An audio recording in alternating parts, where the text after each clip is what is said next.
Game begin.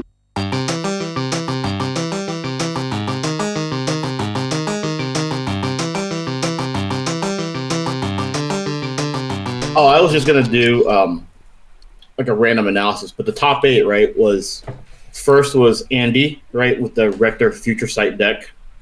Second was Brian, right, with Sprite Rights. Yep. And then third, fourth was Cam on Boggles at Home, and Ari, right, on Black Green Madness. All 4 of those decks were spicy. And then the rest of the top 8 was you know, spicy-ish, right, Bant Threshold. It's about as spicy as like adding a little paprika to your mayonnaise. Yeah, I mean, we're not talking about like an Indian restaurant serving Indian. It was like a casserole, and you're just like, let's put some crushed red pepper on top. But, you know, like Slow down there. Maybe an Indian restaurant with a predominantly American audience. You know, Yeah, slow down there. Sometimes you go to a pizza restaurant and the pepperonis on it are just like a little bit, like got a little heat. Oh, maybe like, you know, kind of like real like cooked Detroit cups. Yeah, like the thick cups, maybe some soprasata. That's me. Yeah, I'm Detroit cups. They were out of like the standard Oscar Mayer pepperoni. So you had to go to the deli counter, and you're like, look. Once again, Lana's giving me COVID. I'm just gonna die on camera. All right. Well, welcome to Spice Colony with special guests Landy Ho and your regular co-host Michael J. Flores and Lanny. How's everybody's brainworm doing? Is it still alive or has it died in there? I feel like I'm gonna deny vaccines and run for president. My brainworm is thriving. I've been giving it plenty of food. I can't even think straight this week. It's been fun. Is Robert F. Kennedy Jr. basically like a villain from Baldur's Gate 3? I've only played Baldur's Gate 3 with you, so I don't have a wide. Is he a mind flayer? Is the question. Oh no, he's like a mind flayer victim. His mind has been flayed. Yeah. Yes. Well, I rub ears with RFK Jr. So. Is that like a sex thing or no? It's just how grown-ups greet each other. Oh, I see. Oh well, I wouldn't know. Yeah, so I'm not sure exactly how I'm doing, but probably around how you guys are doing. Have we called our moms today? Not yet. I'm gonna do it. My later. mom's on the West Coast, so I've got a time difference. I'm gonna hang out with my sister and my daughter later. We'll probably call together. I sent my mom a text message yesterday telling her that I would probably call her today. Does that count? I was thinking about sending the text, but my mom's a late riser, so I imagine she's sleeping in today. And I talked to my mom earlier this week, and then when I was trying to go, she's like, "What? You're not going to give me like a Mother's Day greeting?" I'm like, "What? Do you not want me to call you on Sunday?" She's like, "Fine, it's okay. You don't have to give me one." Fair enough. So before we hit the intro, we were talking about the Endless Worm Spice Pre-Modern Tournament. Taken down by Andy Levine, playing Future Sight combo, runner-up Brian Lonergan, with Sprite Rights of Initiation, Gush, and a bunch of cheap flyers. I just noticed that one of them is Cloud Skate, which is hilarious. 2/3 flying. It is 2 toughness, 3. buddy. It's got 3 toughness. Oh, it's got 2. Oh, Jesus. Yeah. Most of his guys could just die to a Simoon. It was Cloud Skate was a heavy hitter. It did twice as much damage as most of his creatures. Well, no, not really. All his creatures do X damage, but you still only do it once. Yeah. Rites of Initiation for the uninitiated, of course, is R instant discard any number of cards at random. Creatures you control. I just noticed random. Creatures you control get +1/+0. So, of course, you just gush and you give the team, +4/0 or more. And the team, of course, includes Sage Owl, Manta Riders, Cloud Skate, Cloud of Fairies, and Cloud Sprite. Manta Riders, just hysterical. But he's got 2 Stingrays like in his deck, which is kind of sweet. What is a Stingray? Like the 3/3 for 3. No, just like the animal a Stingray. Like the animal depicted on Cloud Skate and Manta Riders is like a Stingray. You're making like a biological it's like marine, statement it's a marine instead biology. Of like a a Magic the Gathering. There is a Manta Ray was a creature I was thinking of, But well, the Manta Riders are riding the Manta Ray. Well, so actually the creature Manta Riders a merfolk. So the manta riders is a merfolk because the manta rays aren't the creature. The creature are the riders on the manta ray. There's a creature called Stingray, but Manta Riders is a Pro Tour card, and it's a Pro Tour Top 2 card. Oh, okay. Pro Tour Top 2 card? Yes. In the hands of Nicholas Lebert, who played Fish in the finals of 1999 Rome against Tommy Hovey. Oh, I remember. That came like a week after It was Donet's deck, right? That Gary Krakauer won Grand Prix Dallas, I think, like a week earlier with Manta Riders. He won with a Curiosity deck, I think, but that may have been Austin, and that was block constructed. Yes, but you're right. It was Austin, not Dallas. Because you lived in Texas, but it was definitely Manta Riders. I know because I played the same deck. Well, yeah, but this is like an entirely different format because this is after Urza Saga, right? This is after the Academy format. So the top 4 was 2 Academy decks. No, 1 Academy deck, 2 High Tide decks, and a Fish deck were the top 4.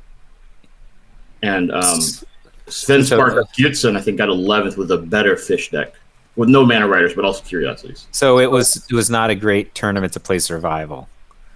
Although I think Nathan Heiss may have gotten 9th with Survival, but all of our best friends just played like normal Survival without combo. Well, Nathan Heiss, I think, got top 16.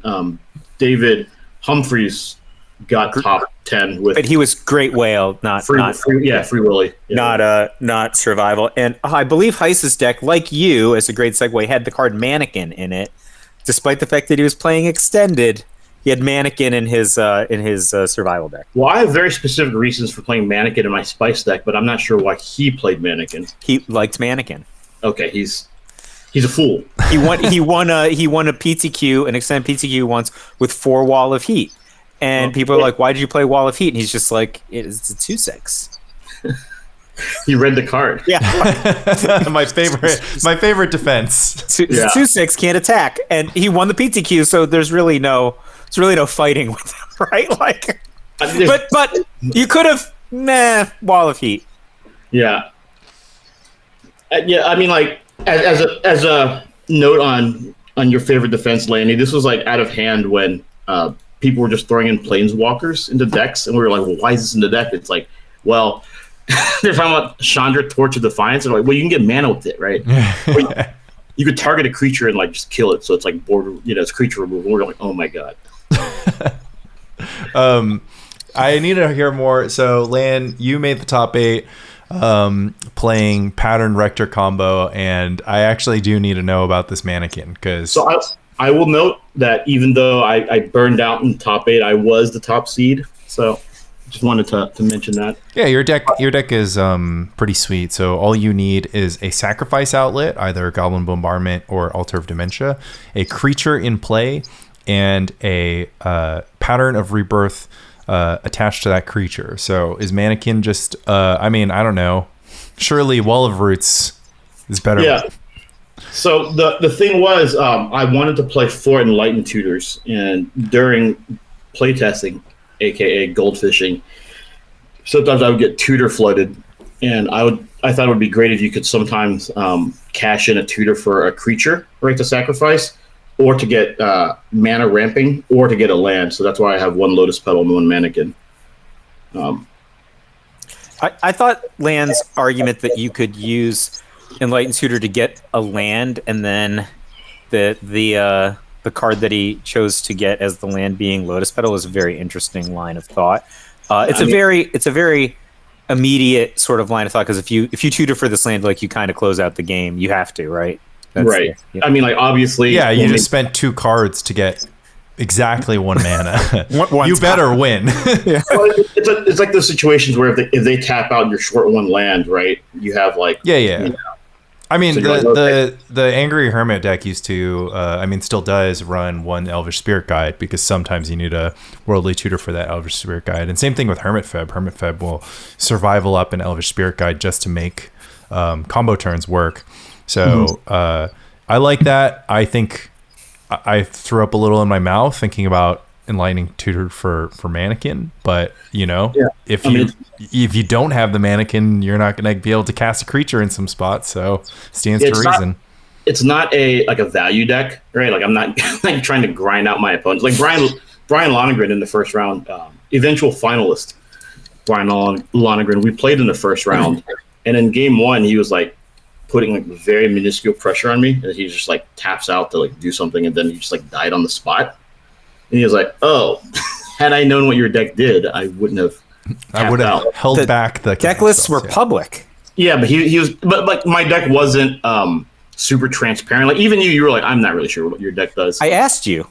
Yeah, that's why though. Yeah, I don't understand what this deck does. Like no one really knew. I think like Steven and Cam both asked me also. They're like, well, and then even Mano looked at the deck list and just assumed I abused the stack, which I think a number of people assumed I did, despite my various screeds against stack abuse. No. He's a great white knight for the stack. You just keep on white knighting this. You're like, stop abusing the stack. Just are you holding priority? Stop holding priority. Give the priority to your opponent. There will come a day when I just feel like I've accumulated so much social capital with regard to, defending the stack that I can just cash it all in. Yeah, and then you'll just be the Hermitfed player, right? I mean, you're already there. Like when you play Landy Hoth, like you don't even explain the rules. You're just like, you have no lands, and it's like, how do I have no lands? Well, you have to hold priority. My opponents do that for me, right? I just I just cast it. They're like, okay, so I have no land, right? What's hilarious to me is that half the people don't understand how the parallax enchantments work with regards to like removing all of your lands or so the non-parallax wave opalescence versions, right, when they're just using Chain of Vapor or just using Seal to like lock out your lands, they're just like, oh, I would make all your lands disappear, and I'm like, okay, well, I'm going to break it up, and they're like, you can't break it up, I don't pass priority. I'm like, you don't understand how this works. Like somebody said this to you once and this is imprinted in your brain, but just say it out loud. And I'm like, oh wow, you can break this up. I'm like, I can break this up because it doesn't matter how hard you want to abuse the stack, you still have to pass priority. How do you break it up, Mike? So it depends on what your opponent is trying to do, and then it also depends on what interactive cards you have back, right? So your opponent doesn't. So people say words as shortcuts, but what they actually are doing. Let's say your opponent has Croson Grip. Well, they have Croson Grip. You can't. Yeah, that's a different format. You beat Croson Grip anyways. I'm trying to understand what Mike is saying beats this. So you basically you're responding to yourself, right? So the way that it works is you respond to yourself. They said, but they're just saying like hold priority because that's how you would say it on, like you say it with your fingers on Moto, but that's not actually what you're doing. That's not a magic rule, right? You put something on the stack and you respond to yourself, right? You have to have an opportunity to respond to yourself. You can't just hold priority. As a result, things keep going onto the stack. Right, so you always can break it. If you have a disenchant, you can break it up. That's not true. It's 100% true. It's not true, Mike. So you're the active player. Okay. You have a Parallax Tide in play. You're going to explain this, and in the middle, you're going to be like, "Oh, you just broke it up." I'm like, "Yes." No, Mike, you have a Parallax Tide in play. Okay. I'm going to activate Tide, exiling your land. How many land are you going to try to exile? In response, I'm going. No. How many land are you going to try to exile? I'm going to remove every fading counter from my Parallax Tide. Okay. And if I have a disenchant, you can remove 2. No, you cannot remove more than 2. No, Mike. Holy shit, Mike, you're wrong. You're just super, super wrong. Please walk me through this. So, this is stack abuse. This is how you abuse the stack, right?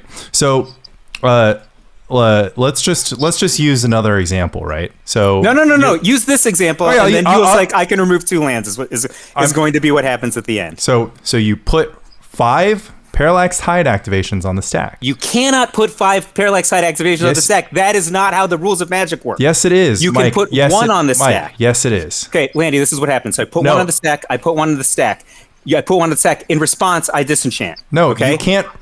You can't respond before, like, I'm the active player, so the this would work if you were the inactive player. Like if I did on your turn, it would work, right? Because if I trigger something, you'll have the chance to act first. But if I or not trigger, but if I activate something, I act first. So then I activate it again, and then I act first, and I activate it again. So for instance, Mike, you like to play the deck life combo, right? I've played it. Right. So if you have shamans in core and you're targeting your Daru spiritualist, and you do it 1,000 times, and you put like 1,000 triggers on the stack, like. But I don't have to respond to anything. They just resolve. That's just not a good example because there's no timing involved. You're right, because you could respond. You could conceivably respond to the source of plowshares because there's not a finite amount of time. That's so the example in the parallax thing. Yeah, and the parallax there's a finite endpoint. There's no finite endpoint. Yeah, you just put 5. But regardless, you put 5 triggers on the stack. It's not 5 triggers. It's 5 activations. Separate activations. Yeah, they're 5. They all have to go on the stack. You can't slide your disenchant in between one or the other because I'm the active player and I get to act first. Okay. Like it's the reason why Tide combo works. No, listen to me. This is what's actually going on. I put an ability on the stack. Okay, we agree. Okay, it hasn't resolved yet. I put an ability on the stack. We agree. You understand that I have to agree that this happens every single time. No, that's how the stack. No, that's how an ability resolves. If I put an ability on the stack and I pass priority, and you pass priority back, then the ability resolves. But I'm not resolving the ability. I'm activating it. I'm 100% agree with you. I have to let you put the next one onto the stack. No, you don't. You don't. Do. It's not activate. No, it's and then ask your opponent if they like you. That's not how priority works. Like I'm the active player, I activate an ability, then I have priority. In that priority, that allows me to cast a spell. It allows me to activate another ability, and then priority passes. So if I want to put 1,000 Shaman and Core activation on the stack, if I want to put 5 Parallax Tide activations on the stack, you won't get priority until I pass priority to you. Like passing priority, the way priority works is that the only way you pass priority is by choosing not to take an action. Well, I mean, Jeff Donay explained this to me when the rule was invented. Well, he's wrong too. I don't know what to tell you. He wrote the rule, so I don't know what to tell you. I don't know. It's possible that he could be wrong. So priority is. I swear to God, I'm grabbing a judge. I'm just gonna grab a fucking judge. This is the worst Spy Colony tangent of all time. Do you have a specific judge, or should I just get whoever can jump in? Mike's like reading the poor. He's like, which federal judges did I nominate? Oh, maybe people just litigate this in the Spike Colony website. We're going to sit here while you look for a judge. I'm going to grab a judge. I'm going to be like, I'm going to message Jen and just be like, or whomever you feel is qualified. I can message Elliot Raff, and I was like, Elliot Raff. No. I'd rather you message Jen. Jen always agrees with me, and it infuriates you. So maybe you should. Okay, I'll grab Jen. She's like, I can't believe that was the rule. I'm like, that's the rules. And she agreed. The fact that the judge agreed with me, I'm sorry that it infuriates you, but that's actually how the rules work. Laney's just saying that while you hold priority, right, the inactive player can't respond until priority is ceded. I agree with that, except for I think Laney seems to think that all of these events happen at the same time. They don't happen at the same time. But he doesn't he's not saying that, like, he's not going to resolution, right? He's responding to the response, right? No, he's just putting an additional ability on the stack. That's what's going on. Yeah, so here's what's going to happen. There's going to be 5 Parallax Tide activations on the stack, and then there's going to be a Disenchant activation on the Tide, or a Parallax Wave activation, that work, like targeting the Tide, assuming you have Opalescence in play. And then you may cast your Disenchant, which will do effectively nothing. It will do... Well, the way that you're describing it, I'm just doing the same thing that you were doing. Yes, exactly, because you don't have a choice to do anything else. You can't slide your Disenchant under the 5 activations. I don't want to slide it under 5. I want to slide it in between 2 and 3. Who the fuck cares? You still can't do that. Well, that's also not possible. If it's a Crossing Grip, you can. That's also not true. God damn it, Land. Why isn't it true if it's a Crozen Grip? Because you can't cast Crozen Grip if you don't have priority. I'm not passing priority to you. Like, if I have a Psychotog in play, like this is what happened with, when they printed Trick Rind, right? People would, if they had a lethal Psychotog, you could, you could resolve your Psychotog triggers once at a time, and somebody could be like, haha, I Trick Bind you because I'll respond. But if you wanted to play around Trick Bind as a Psychotog player, you would just put all your Psychotog activations on the stack and then pass priority. And then your opponent could Trick Bind one, and then you'd be like, okay, you Trick Binded one, but all the other activations have been activated. Same with Does Trick Bind make you not able to use the abilities anymore? It's stifle plus. It's like stifle all of them. Stifle plus humility, sort of. No, that's what I was clarifying, because I thought it was just like second. It has trinket text. Like, you can Trick Bind a Shaman's in core if you somehow got priority back. Like, that would be the Shaman's. Yeah, but I just think you can't interrupt parallax. You know how I hate analogies? I hate this one because it's a really bad example. It just doesn't matter. This one is infinite. This one is finite. Okay. Trick binds are $15. Okay, Jenn the Judge wants to come in here. Let Jenn come in. I'm just saying, Jenn. This is gonna be great. This is great content. This is the worst ever, especially if I lose. You're going to lose. You don't understand tide combo. You got third place with a tide combo. I've never even tried. How is any of this possible? I didn't ever. Didn't know how. I didn't know how it worked. He was like people. He's like, people will just tide combo you, and they'll just be like, hold pride. They'll just say things because they could told it. Except for that's exactly what you did. Oh no, I didn't understand how it worked. I've said this story like 40 times. I know, but I didn't understand how it worked, but I understood how it worked. You still don't. With Parallax Wave. No. If I still didn't understand how it works with Parallax Wave, that's all I ever tried it with. I never tried to do it with the seal. What about with Croson Grip? I would have tried it with Croson Grip.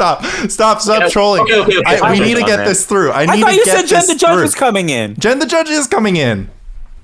I just sent her the link. So, you guys do anything cool this weekend? Both of us separately hung out with you yesterday. Yeah. All right. Okay. Hello, Jenn the Judge. Thank you so much for joining us. Hi, Jenn the Judge. Let me give you some. This drawer so that give you some background as to what's happening here.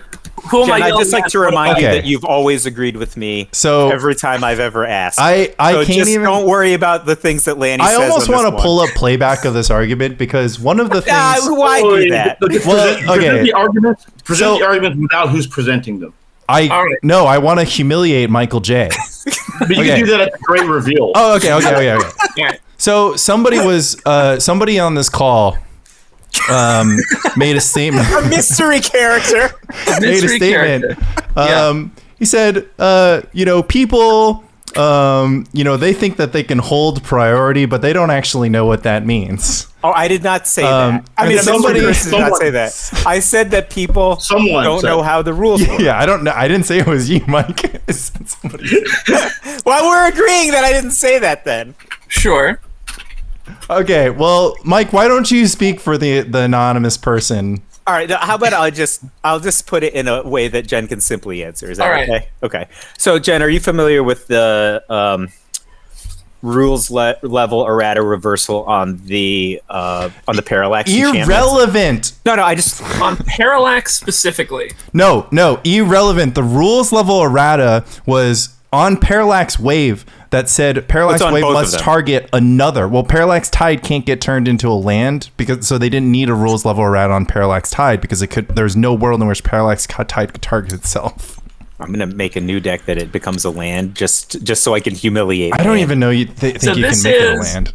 So sorry, the Parallax permanents have this fading exile thing, and Parallax Wave specifically is notable because it's relatively easy to turn it into a creature. That's correct. So in the one of the power level errata was that Parallax Wave was errata to say exile another target creature. So that it couldn't exile itself and thus create kind of a loop where you can exile every creature on the battlefield, flicker anything infinitely, and never remove the Parallax Wave with target removal. This is tangential to what the anonymous person had posed. This Wave no longer has that errata. Yeah, I mean, exactly. So power level. For most of the power level errata were removed, which is actually a huge effect on pre-modern because don't worry about if the anonymous person is the highest performing parallax player in the history of the format, whether or not they understood how the rules work themselves. So don't worry about that. But this is not a parallax question. In fact, this is a question that's much simpler than a parallax question. The enchantment Parallax Tide. Parallax Tide. I don't know that one off the top of my head. No worries. Just feel like I assume that the highest performing parallax player of all time knew how his deck worked. I just assume that the same thing but lands. Correct. Okay. Right. So, a very popular strategy in pre-modern is to have a seal cleansing or another form of enchantment removal. Activate Parallax Tide targeting 5 lands whilst holding priority. There's no better way to say it besides responding to each of your own activations with another activation. Without passing priority. And then either activating your Seal of Cleansing, destroying it. Obviously, you can just cast Disenchant, and then if you're very fancy and you have an Opalescence and a Parallax Wave in play, you could use the Parallax Wave to target the Parallax. If you have a Parallax Wave and an Opalescence in play, this part is moot because I would love to live in your brain that you somehow think this is moot, but you also believe that you can slide a Disenchant effect. Okay, anyways. No, because the Parallax Wave is infinite and the Disenchant is finite. It's the same thing as why the light was a bad example. Let's just disregard that. So let's just use the Seal of Cleansing example. So Michael J. Anonymous person. Oh, well, sorry. Sure. So the anonymous person. Well, I don't even know how the anonymous person could possibly phrase this, but fundamentally they are positing that you can slide. You get to react to the second Parallax Tide activation. Some number. Sure. I have no clue. I'll describe it. You just tell me if this is possible. Yeah, okay? Please tell me what you're trying to do. What Lanny is trying to do without actually stating it using the with another person. Or I'm sorry, with somebody maybe is Lanny. It might be Lan, or it might be me. Could be one of us is stating this is the obvious thing. I have a Seal of Cleansing in play. I cast the card Parallax Tide. You have 5 land, so this isn't very complicated, right? Great. I target land number 1 before passing priority. I target land number 2, and so on until 5 times. None of these things has resolved yet. In response, I remove the Parallax Tide. The Parallax Tide is removed. At the point that it is removed, sequentially 5, 4, 3, 1 will resolve, and since there's no Parallax Tide, they remain exiled forever. That is the simple way of doing it. Yeah. Sure. Okay, so a genius, a good person, probably very handsome, says possibly misguided, or I don't know, maybe more confident than he is accurate. There's a different number of ways that you might you might describe this hero of the people. Maybe says like, okay, the way that this works is actually I target land number 1. It hasn't resolved yet. I target land number 2. It hasn't resolved yet, right? But somewhere along the line, doesn't priority have to be passed for every single one of these activations, right? Like you just don't get to respond infinitely to yourself, right? Like you always have to put something on. So at some point, doesn't priority have to respond? Have to be passed on each individual one? So what you're asking is every time you activate it, does priority pass to your opponent? No. I understand that. You can, I mean, whoever this person is.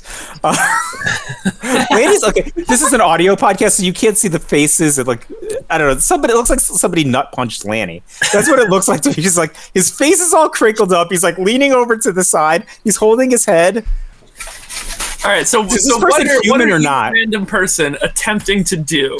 So whoever this person is, maybe they assert that you can break up this combo so that you only lose 2 or 3 lands, or 1 or 4 or whatever, not necessarily 5, because you would be able to interrupt the tide passes by even though your opponent is saying I'm doing this, etc. That's what their intent is. Somewhere along the line, you're like, I would like to disenchant this in the middle.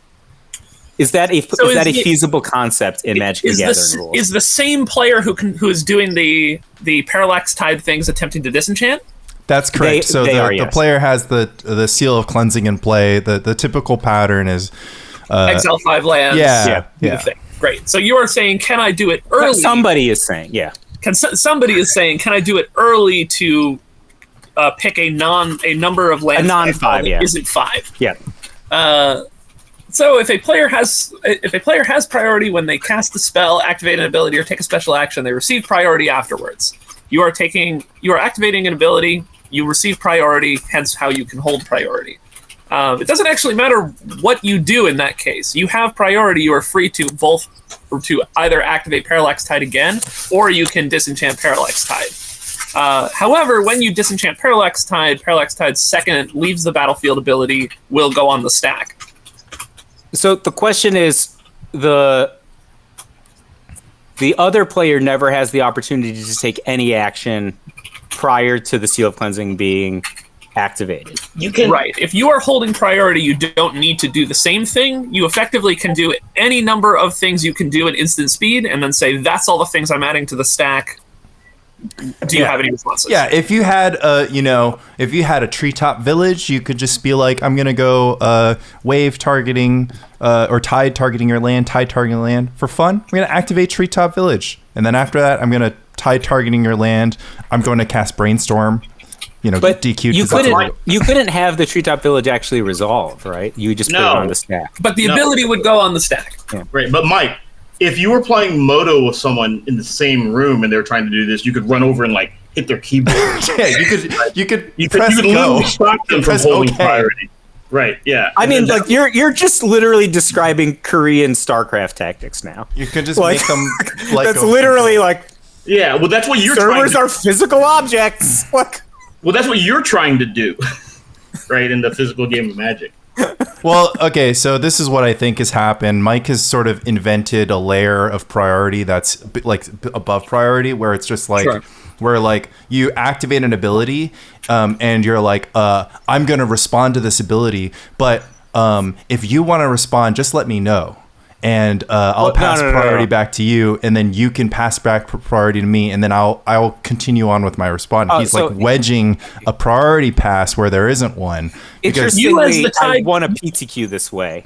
So my opponent was going off with Thawing Glacier's High Tide, and I had a Wasteland in play, and I'm just like, just let me know when I can use this. He's just like, okay, and I'm like, okay, I don't use it.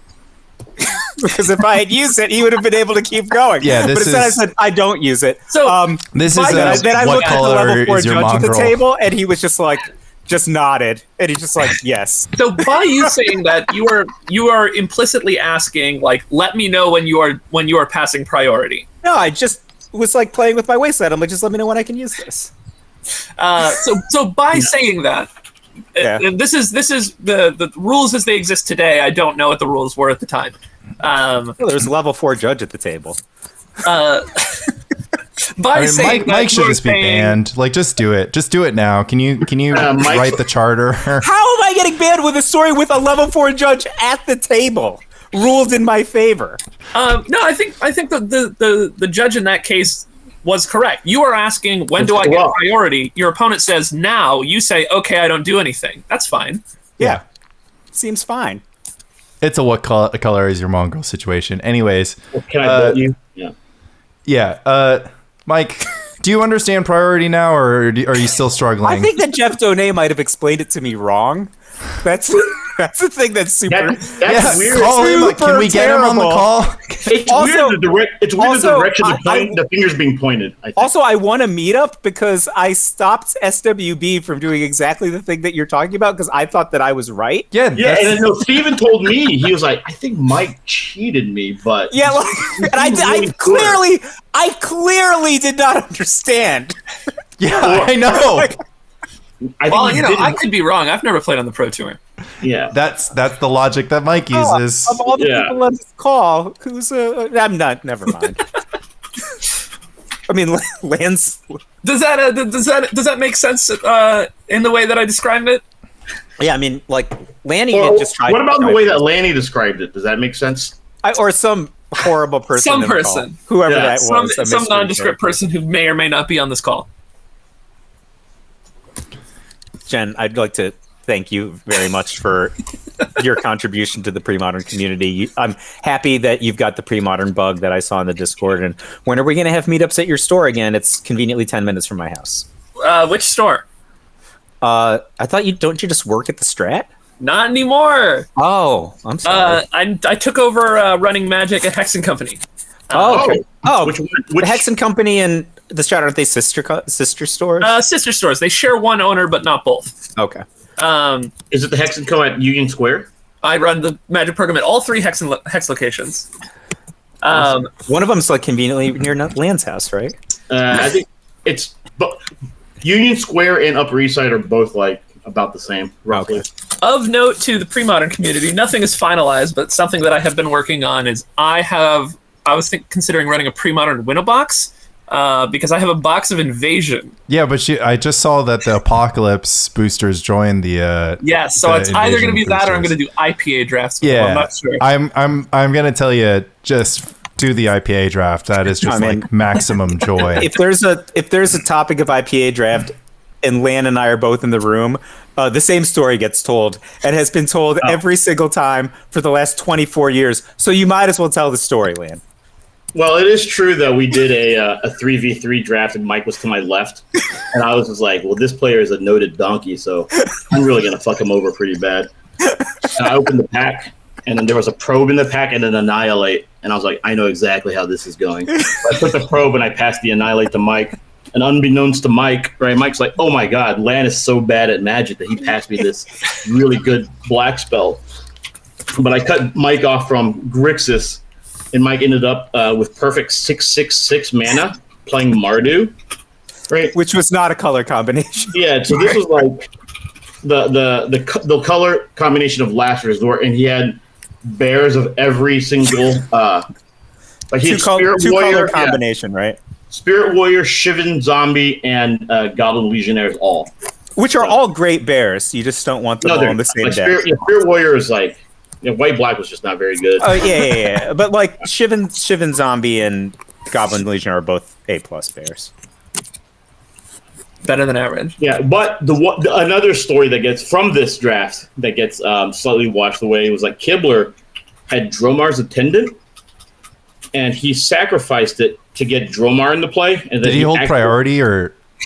No, he had to let it resolve. Trick question. It's a mana ability. Yeah. No, opponent had Croson Grip, so. Oh shit! Before you had mana, I Croson Grip it.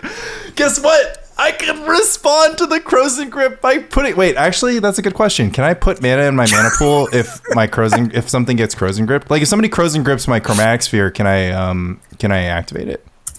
Croson Grip That's says split second prevents only non-mana abilities, so you can still activate mana abilities. Amazing. Okay. What are you, a Melvin now, Lanny? But then Kibler attacked with Dromar and activate Dromar's ability for blue, so he had to return Dromar to his hand. No, but we still won 5-0, I think. Was this the same draft? Yeah, it was me, Kibler, and X versus you and 2 other donkeys. I think it's very evident from this story that, Jen, you should absolutely do your darndest to fire this IPA draft. Well, I will let you, the pre-modern group know once I have the plane shift packs. Yeah, it sounds like there's 2 very willing participants. And we only need 8. Oh, we only need, I suppose, 7 because I am definitely playing. There's 4 in this call. We're 50%. Was this at a Grand Prix? Was it at Nationals that year? Which one? What are you asking? When did this draft occur? Was it at Nationals that year, or was it at a Grand Prix? It was either at Nationals or Pro Tour LA, but I think it was at Nationals. I bet it was at Nationals because I was just like taking every money draft that weekend because I had just won the team PTQ. So I thought like I must be so good at IPA Limited. Oh, there was also another draft where you did a 2v2 versus Clegg, and Clegg played a Jeskai deck with multiple Sifs, and they just like ran you over also. Who was my partner? Some other donkey. Why do I never have a good partner in your stories? In all of my stories, my partner is William. That's not you're asking the wrong question again. The question is, why aren't good players willing to play with me? Yep. Or why are only donkeys willing to play with me? I have lost thousands of Dave Williams dollars in money drafts. Thousands. Well, yeah, I don't know how Dave feels about that. He just kept going. He just kept going. He'd be like, Mike, I know you could do it. Let's take the next draft. That's because he's an action junkie, right? Yeah. I'm just saying. Is action junkie just a very polite way to say that you're addicted to gambling, or? Yes. Okay. Yes, it is. Okay. Yeah. All I'm saying is, I used to also have to cover Forsyth because as a WotC employee, he wasn't allowed to money draft. So I literally had to cover him. Wait, so you weren't winning the money, you were losing the money, like, yet again. No, we won sometimes. Well, there's a saying. Dave, I also owed with Dave sometimes. He would have stopped drafting at some point. Even the sun shines on a dog's ass some days. Is what they say. Well, Lan just remembers the stories where I look cool. Just like Lanny and his. I've already forgotten what the topic was. No. Jen, thank you so much for joining us in parading Mike through the town square. Yeah, always happy to do so. Naked and in chains. Yeah. To let everybody throw tomatoes at him. I think the pre-modern community really does enjoy in collective. Like, I cannot emphasize how confident the way he was telling this story was like, I am the only person who knows this, but it is in fact impossible for one to hold priority. You must release the priority when I ask you to politely so that I can disenchant your parallax. And then what also got me is just like, he was just like, you'll get 2. And I'm like, well, why don't you just, if you could stop them from getting 2, why don't you just stop them from getting 1? Like, why is 2 the number? Like, I don't know, man. Look, Lan will understand this. This is the school of John and Bob. No, 2 and 3. It's because like they would respond and then like do the balance. Well, 2's better than 2 or 3 is better than 1. Well, yeah, it would be. But it seems like the opponent should always be able to get 3. Right. If you live in the world where you in the world where you cheat. Right. Thank you. Yeah. It should be 3. Jen, while you're here, do you have any plugs? Follow me on Twitter. I do. _the_judge. I'm very funny, probably. I generally agree with that.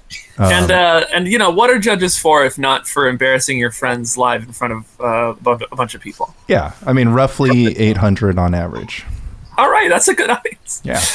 Thank you for inviting me. I was glad I was able to help. I am ecstatic. You can't imagine how much worse this would have been if we just like left this of us yelling and like Mike clinging on to like whatever shred of like belief that he had. Like it's like you show if you could somehow show somebody that there is no God, right? Like just like. The tears, thank you. Lanny, I think I liked it better in the early episodes of Spike Colony when you and D-Town were just like, you're my hero. You've always been my hero. Like, I think we should go back to that philosophy of Lanny. You shouldn't have exposed whatever this is. You shouldn't have exposed your feet of clay, Mike. All right, bye, folks. All right, thank you. Thanks, Ken. Anyways, I wanted to talk about the pre-modern metagame, which includes no, we're not done talking about Spice. Lan's deck didn't exactly abuse the stack. Lan actually resolves each of his actions one at a time, and in fact can be interrupted by all manner of creature removal, enchantment removal, and graveyard hate. I am talking, of course, about the Pattern of Rebirth plus Sacrifice Outlet loop. That's why I started a main deck City of Solitude and eventually added the 3 Cabal therapies. And that's how I lost in the quarterfinals against Cam, who was playing green-white boggles at home, which game 1 is it's not super hard, but he does have like 4 plows, 2 naturalized starting. But after sideboard, he just like sides out all his 3 cast spells and sides in all enchantment removal, creature removal, and graveyard hate, which is a lot. I think he goes up to 4 plows, 6 or 8 enchantment removal, maybe 9 with Tranquil Domain, and 3 Tormod's Crypts. So it's pretty difficult, but I thought I had him in game 3, and I was going to win the next turn. Then he drew a Tormod's Crypt, which is in his deck, but I did have a Cabal Therapy in the sideboard, so I think it was only the Crypt that could have gotten me, and after that he ended up winning. But it's just a Tormod's Crypt or any kind of graveyard interaction can mess with an Academy Rector. So when you but it's not the Rector that he wants to mess with, right? Yeah, he wants to interrupt the Pattern Rebirth combo. For those who are unfamiliar, the sacrifice outlets are Goblin Bombardment and Alter Dementia. So either of those targeting your opponent a very large amount of times will put them away. Guy's Blessing notwithstanding. But the combo is to have a creature with Pattern of Rebirth, sacrifice that creature, triggering Pattern of Rebirth, grabbing an Iridescent Drake, which is 4 for a 2/2 flyer. That says when it ETBs, put target aura from a graveyard onto the battlefield under your control attached to Iridescent Drake. So the Drake will, of course, pick up the pattern. You can then sacrifice that Drake to your outlet again. Go get a Karmic Guide, which will pick up the Drake, picking up the pattern once more. Then if you want to do this fancy and hold priority, you can, but basically you want to sacrifice that Karmic Guide so it's in your graveyard, and then you sacrifice the Iridescent Drake, you get the second Karmic Guide, and then 2 Karmic Guides, 1 in play, 1 in graveyard, will loop infinitely for any amount of Goblin Bombardment or Altar of Dimension activations. So the reason why this is interruptible is once your opponent has priority, which they have to in order to allow the Karmic Guide to resolve, they could simply kill whatever thing is looping on the battlefield or disenchant your Goblin Bombardment or Altar of Dementia. So notably it feels like stack abuse, but it's not stack abuse. Lan is also including a Miser's Volrath Shapeshifter in case he draws a combo piece at an inopportune time to play the role of Karmic Guide in case you have one in hand, amongst other things, I imagine. Anything, yeah. You could just make it a Rector. So no value targets in the main deck. So this is full pattern combo. It's very confusing for somebody like me who is not heavily entrenched in I know a lot of pre-modern decks, but the last time I saw somebody play a pattern Rector deck, it kind of used Nantuko Husk / Phyrexian Ghoul to go sacrifice Rector, but then it could just get a Symbiotic Worm, and there didn't seem like there was an infinite loop, and I watched Hoyt play it, and just most of the time he was just generating value. One game he just won because he just win with a large pandemonium damage. Yeah, there was a lot of things that I don't have the list, but I was just oh, that's an infinite combo, right? You just use Phyrexian Ghoul, and then if you also have this, and then I started listing the things in my head, and I'm just well, you can go Rector, get a Rector, but then eventually you need to get something, and then I was looking at the list, and I'm you just have Symbiotic Worm, so I guess then you sacrifice the Symbiotic Worm, and then you just have a huge, and I was so you just make a big Nantuko Husk? And I was just no, what if they block? Pandemonium damage them. Right, but that's another card, and it costs 4 mana. No, it's a Rector target. Right, but your Pattern of Rebirth is also a Rector target. Yeah, look, man, there's a reason you haven't seen the deck in a while. Exactly, I'm so confused. And then the one game I watched him win, he's just I just put Future Sight into play, and I was yeah, Future Sight's a good card if you get it off a Rector with 2 mana to spare from your Phyrexian Tower or whatever. Yeah, that was, anyways, I just sort of didn't fully understand the deck, and it was just weird, and I don't know, a lot of it confused me, but this is a full combo, and then in the sideboard you have a Chroma and 3 Exalted Angels to give you access to a little bit of pivot to just simply pattern out some good stuff, or just a big baddie. Just cast Exalted Angel. Just you can turn 2 morph, turn 3 flip. Yeah, I love that. Because just of a mana creature. Off of birds. You have 8. Yeah, you have 8 mana creatures. 9 with the mannequin. You can't turn 2. Okay, we're getting lost in the sauce. He has a Lotus Petal, so yes, you can. Lotus Petal mannequin face down with Exalted Angel. What is this? What can it be? Get him. Okay. Get him. So you told me that you thought this would be this is like a pre-modern deck. It definitely feels like not just a spicy deck, but surely a viable deck. But I know other people have at least mentioned trying it. So what was your, have you had a chance to like really play this against, goblins? Well, I think goblins is pretty tough for any number of reasons, but high on the list is because of Mog Fanatic, right?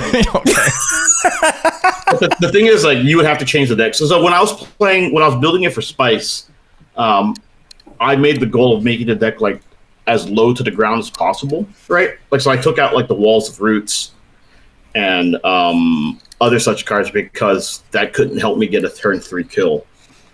So I went with at first up to 9 mana creatures. Right? I had 1 Finhorn Elves at first, but obviously, in order to get a turn 3 kill, the pattern target is basically always going to be a bird or a Llanowar Elves, and those are easily disruptible by, unfortunately, Mog Fanatic or Gem Palm Incinerator. So Main deck Naturalize also can mess with your sack. Yeah, those aren't as common main deck, right? Like most decks play. A lot of red green goblin lists start to naturalize just in case. Yeah, they're playing 2 naturalizes these days. But I mean, I think that most decks aren't playing more than 2 disenchant effects unless you're main deck. Yeah. I mean, they're not playing more than 2 main deck disenchant effects unless they're playing some sort of tied combo. Oh, I thought you were talking specifically about goblins. Oh yeah. No. So you're just saying an average deck that you face isn't going to pack for Seal Cleansing main deck unless, of course, some sinister person is trying to hold priority on you. So one thing I did do, so instead of having Mannequin, one card I thought about also was playing Shield Sphere instead. That you get 2 to 4, which is like a little more robust, and but that makes the deck. It's worse than Mannequin because obviously it doesn't add mana, but it may be better in a non-spice environment. And also, weirdly, it lets you unlock the Enduring Renewal combo, but that just may be too fancy. It just may be too much anyway, right? Yeah. I mean, you can one copy it, but still, it's just kind of weird. I was just imagining like the sky opening and then the sun shining down, and being like, you've unlocked the Enduring Renewal combo. Yeah, I mean, so when I was first building the deck, I had a bunch of other wacky combos in the deck, right? Like I had, I was like, I have a Miser Sapperling Burst because that could like play defense while I try to assemble the rest, right? It buys me some time. And then I was like, I might as well throw in a Pandemonium, so that way if they disrupt this combo, I could just get these 2 pieces. But then it required like basically 2 Rector activations or a Rector and a Tutor, right? And at that point, I was like, why don't I just assemble the other combo, which seems like better and more robust anyway. So, I mean, if I wanted an enchantment to play defense, I would just ship a Form of the Dragon, right? Yeah, those are harder. That's harder to cast on its own, though, too. Oh yeah, you're never going to cast it on its own. But the main thing was just like during the course of like putting together the deck, I just kept making the deck like leaner, right, and more focused because during test draws I was like, here's another turn 3 kill, and then I was like, why don't I just emphasize the elements that allow me to get a turn 3 kill. Yeah, fair enough. I wanted to also point out the other Rector deck. It was the eventual winner of the event, Andy Levine, was playing a Future Sight combo deck. I've never seen this Future Sight end state. The end state is to have 1 copy of Lodestone Bauble, 1 copy of Lion's Eye Diamond, and 2 copies of Gaia's Blessing. So essentially at any point in time, you're going to have 3 green mana floating, and your library is going to be Gaia's Blessing, Lodestone Bauble, and Lion's Eye Diamond. And you just simply activate Lodestone Bauble, targeting your opponent infinitely so that they draw their entire deck. Because you have 3 green from the Lion's Eye Diamond, 2 to cast Gaia's Blessing, and then 1 to activate. But even before this, he would get to a state where he would get Gaia's Blessing, Cabal Therapy, Lion's Eye Diamond, and he would like decimate your hand. Right. And then he would repeat the chain with Chain of Vapor, bounce all your permanents, and then repeat it again.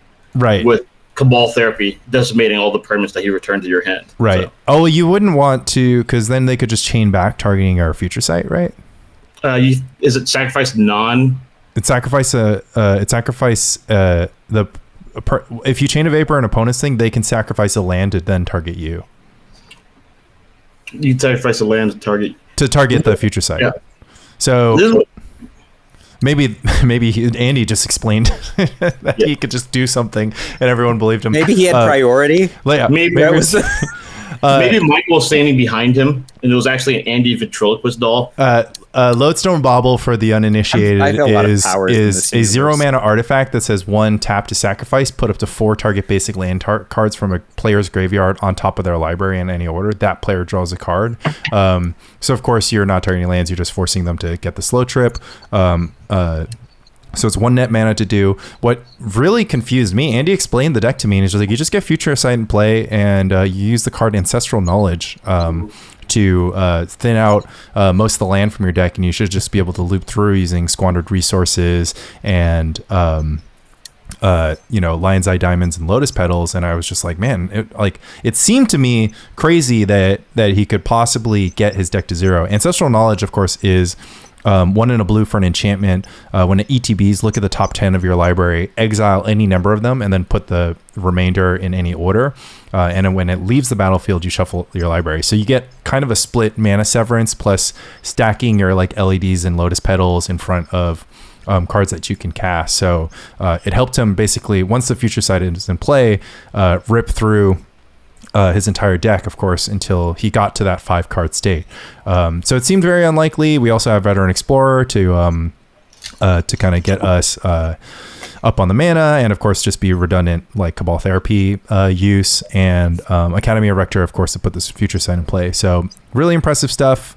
Cam's deck, Boggles at Home, was the Shroud Guy's Ventara Snapper, GG for 2/2, has Shroud as long as you control no untapped lands, and Sylvan Safekeeper, which we're all familiar with. Ventara Snapper is one of the rare cards that get significantly better in pre-modern than it was during the time. Thanks to mana burn.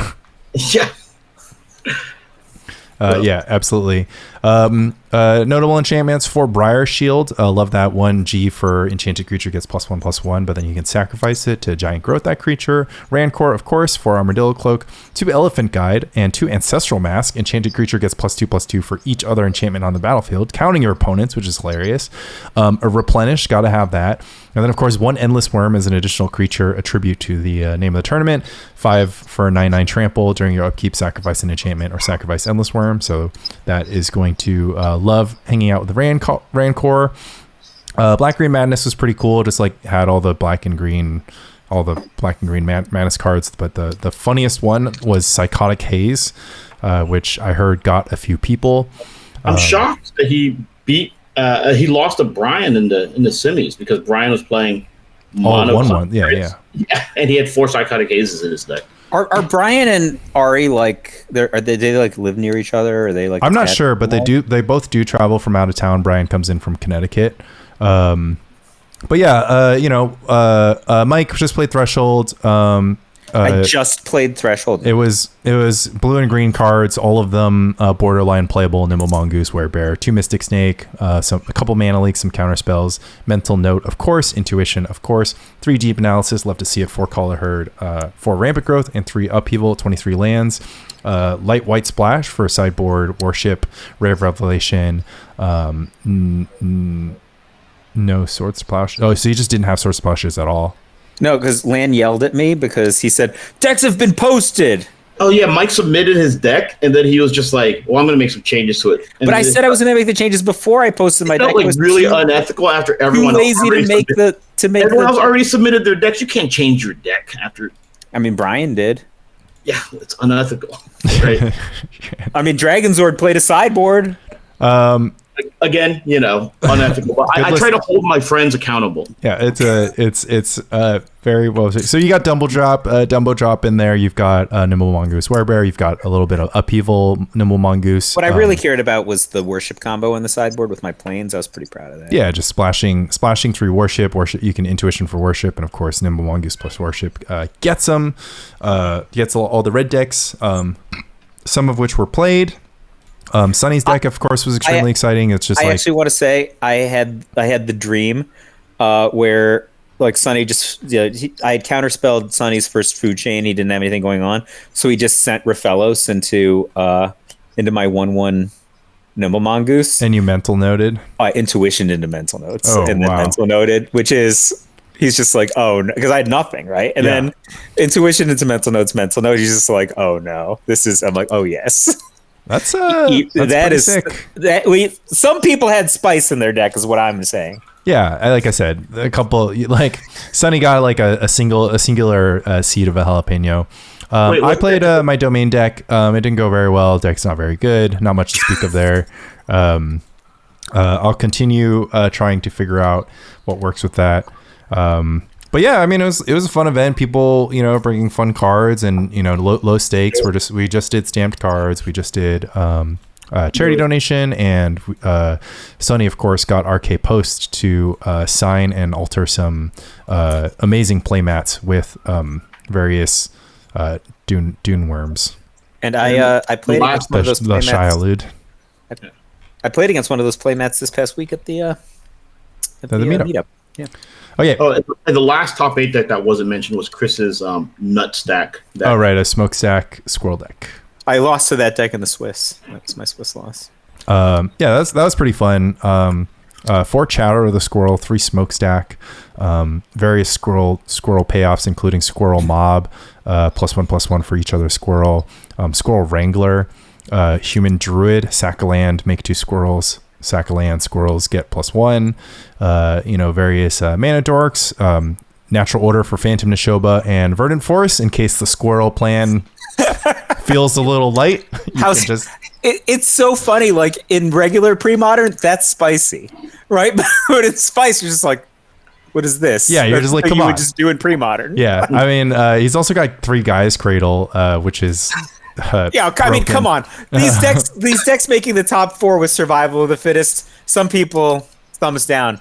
Heroes, heroes use people. Rector, but that's the thing, is like that's the same deal. Like Rector is spicy for regular pre-modern, but like a Rector deck is going to be pretty powerful and all spicy. But whatever. We're out here having fun. First turn lightning bolt you, okay? Like I mean, like I tried to build like something like weird, right? I mean, I even had the Verdant Succession Symbiotic Worm alter Ashnod's alter Soldevi Digger combo. Right. But I was just like, it seems kind of hell to assemble this. Yeah, you're like, this is borderline unplayable. Yeah, it was cool. At the end of the day, a bunch of sweet decks, and a bunch of decks in the top 8 that could conceivably play in broader pre-modern. And again, with nothing at stake, we're just kind of out there having fun, drinking beers, and but I think people cared about it in a way that they don't care about other events. Like Land spent a ton of money and I spent a lot of time and thought and stuff, like trying to make what I thought was good. Yeah, part of it was that like I almost have to like touch cards in order to think about them. So I bought 4 Verdant Successions and 5 Symbiotic Worms and 12 Mannequins and just all this garbage, Just as props, just as like ways to manipulate. I had to like rub my heads, rub the cards against my head. Awesome. Learning via osmosis. Definitely. Did you learn about the stack? Like, did that make you learn about the stack, rubbing these cards? I learned about Smokestack, but I already knew how the stack worked. I mean,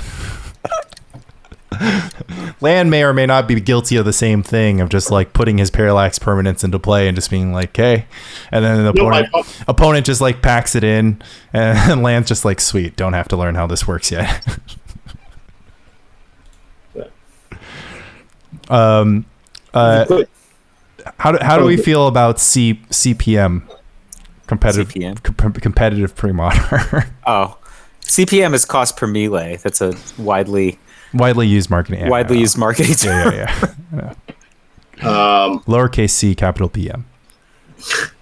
Competitive pre-modern, like let's say you want to meet up with The Rock this week. Is that what you mean? Sure, we can start there. Now, let me ask you this. No names to be used. Friend 1. Oh, I really like your white. Let's say former friend 1. Former friend 1. I really like your white weenie deck. Can you loan it to me for the pre-modern meetup on Thursday? Friend 2. I would be happy to. And brings it to a location let's say John Finkel's house. Former friend 2 hands former friend 1 a pre-modern white weenie deck, right? If friend 2 meets friend 1 in the finals playing the Rock, a deck that to say is tailor-made to demolish white weenie, is friend 2 necessarily guilty of metagaming against friend 1, or might friend 2 just like the Rock? I would say like 85% metagaming and 15% like the Rock. But if I'm being generous, I guess I should say 45% like the Rock, 55% metagaming. No, maybe 45% like the Rock, 85% metagaming. Yeah. That's a good split. I mean, I guess we could question the timeline of events. Friend 1 was seen out on these Twitter streets posting their Rock deck pick. That's friend 2. Oh, friend 2. Sorry, friend 2 was posting. Friend 1 asked to borrow. Okay, so friend 2 was posting their deck pick of the Rock. We would have to look into text thread history to see when friend 1 asked about the white weenie deck. Oh, friend 1 asked about the white weenie deck the previous week. Oh, okay. Then friend 2 is a scoundrel and should be dragged through the public square in chains. What if quote unquote friend 2, right? Former friend 2 said, I didn't metagame. Well, I would accuse friend 2 of lying 3 consecutive times. What if friend 2 then decided everyone thinks that I metagamed, I'm just going to lean into it then? I mean, it's this person, may or may I would one of the first questions I would ask is like, does this person have a long history of metagaming against his friends? Okay, what if friend 2 took the fifth on that one? What if friend 2 also said, that's not how Parallax Tide works, like during a match? Oh my God, is friend 2 the 45th president of the United States? It certainly sounds plausible. Mike, how was the Rock? I've actually been wanting to dust off the Rock myself. It feels like we've succeeded in our efforts by getting people to sort of play it less and less, because I haven't seen it around. I haven't played against it. Even our friend Phil1357 or some combinations of numbers, I haven't seen him on the Magic Online streets recently playing his version of the Rock. So how was it? I will tell you. So I obviously I obviously had the data that I had literally given Lan my white weenie deck the day before. Yeah, you had 12% of the metagame pinned, and the best player, the best other player in the tournament. And I knew what great reveal. Friend 1 was me. Yeah. Friend 2 was Mike. So I haven't seen it, but I can tell you it's silly for me to claim that I don't have this data. I obviously have this data, right? But I just went into my box and I was just like, what deck have I not played in a long time? I've played everything already this year, right? I played red multiple times. I played red-green. I played elves. I'm just like, I'll dust this off. And if I lose, then it just doesn't matter. I'm playing the Rock, so it doesn't matter. Did you play goblins goblins multiple times? I played. I brought my goblins because I was giving it to Zvi. Zvi or. I would say this, right? It made me It kind of made me want to put the Rock back together, but I think Mike's draws are also kind of on the slightly fortuitous side. So I got just super lucky. Draw Pernicious Deed, because that feels like that's all you need to do. First round, I did have Meddling Mage on Pernicious Deed, but he killed it. But he also he kept I wastelanded his green mana, but he drew a lot of lands, and then he drew the Dust Bowl to keep me off mana. So I couldn't flip up Exalted Angel, and then he also had Recurring Nightmare both games. And I realized later that these were one-ofs. Yeah, I thought he had 2 or 3 of each. No, one Dust Bowl and one. No, I get it. Yeah, I saw the deck list. Well, you can blame the mana base for not being able to flip Exalted Angel, right? Because it's atrocious. No, because he had the mana base. I kept him under 4. The mana base is atrocious, but it was because of he drew the Dust Bowl to keep me under 4, right. And I wastelanded his green because I thought I would mana screw him. Yeah. But it turned out that I was the one hoisted on my petard. I wasn't hoisting him on his petard. So just speaking of like Seeple's signature decks for or against the Rock, I played against SWB playing Landy Hoth in the first round, and that matchup is not good. Like, if you just play on the merits, I don't think the Rock can ever win. He annihilated me game 1. But what ended up happening was game 2, he just didn't know I had the card Haunting Echoes, and so I caught him, right? And then game 3, I drew the Haunting Echoes in my opening hand, and so I was just like, I'm just going to engineer this to crush him on turn 5. But he drew the 1 Crows and Rex, so it took a much longer time. And he actually had more than enough time, because of how the Rock is structured, to combo me off before I would have been able to use the Haunting Echoes. He just didn't draw Replenish, like for like the 1 turn window that I could set him up. And if I just don't draw the 1 Haunting Echoes, I don't know how you could ever win. So like this is just plot armor Rock is what I'm hearing. Yeah, it's just not good in that matchup, right? Like Lands deck A, if you have a deed, he can recover. Like he had Karmic Justice in play, right, in game 3. So like even if you have deed going, it's just like not that exciting. And another card I was thinking about for the sideboard was Pro Tour winning card Ivory Mask. Oh, then you can't get Echoes. Yeah, you can't get Echoes. You can't get Cryptid, right? But they have the decks with Echoes usually have some kind of disenchant or naturalize effect. Yeah, but then right, those are cards that you want to spend on other things too. Yeah. So it forces them to disenchant this, then Echo. Anyway, you understand? Yeah, you would overload the disenchant. And you can't really beat them without the Echoes. That's the conclusion I would come to. And like it also protects against therapy and duress. Yep. And burn spells. Yeah, Ivory Mask is tight. Who was your second round opponent? My second round opponent was Bill Ellis on blue red 12-12, and I got that 1 and 2. It was I didn't realize how, like, because he doesn't have Winter Orb or Armageddon. So when you beat me in Iron Man versus the Hulk, you pinned me under Winter Orb when I was the Rock, right? He didn't have mana control, so I actually just dust bowled all of his red sources. And so Rebel asked me, she posted about how I had played this game. She's like, why didn't you do this or this? And I'm like, because I think that Bill was sandbagging Chrome Mox red source, because he would not have been able to attack me, but he could have gone Chrome Mox, or not Rex, or Chrome Mox, Mox Diamond. Oh, Mox Diamond. I'm sorry, yeah, Lotus Petal. Yeah, so Lotus Petal, red source, 12-12. Hold priority.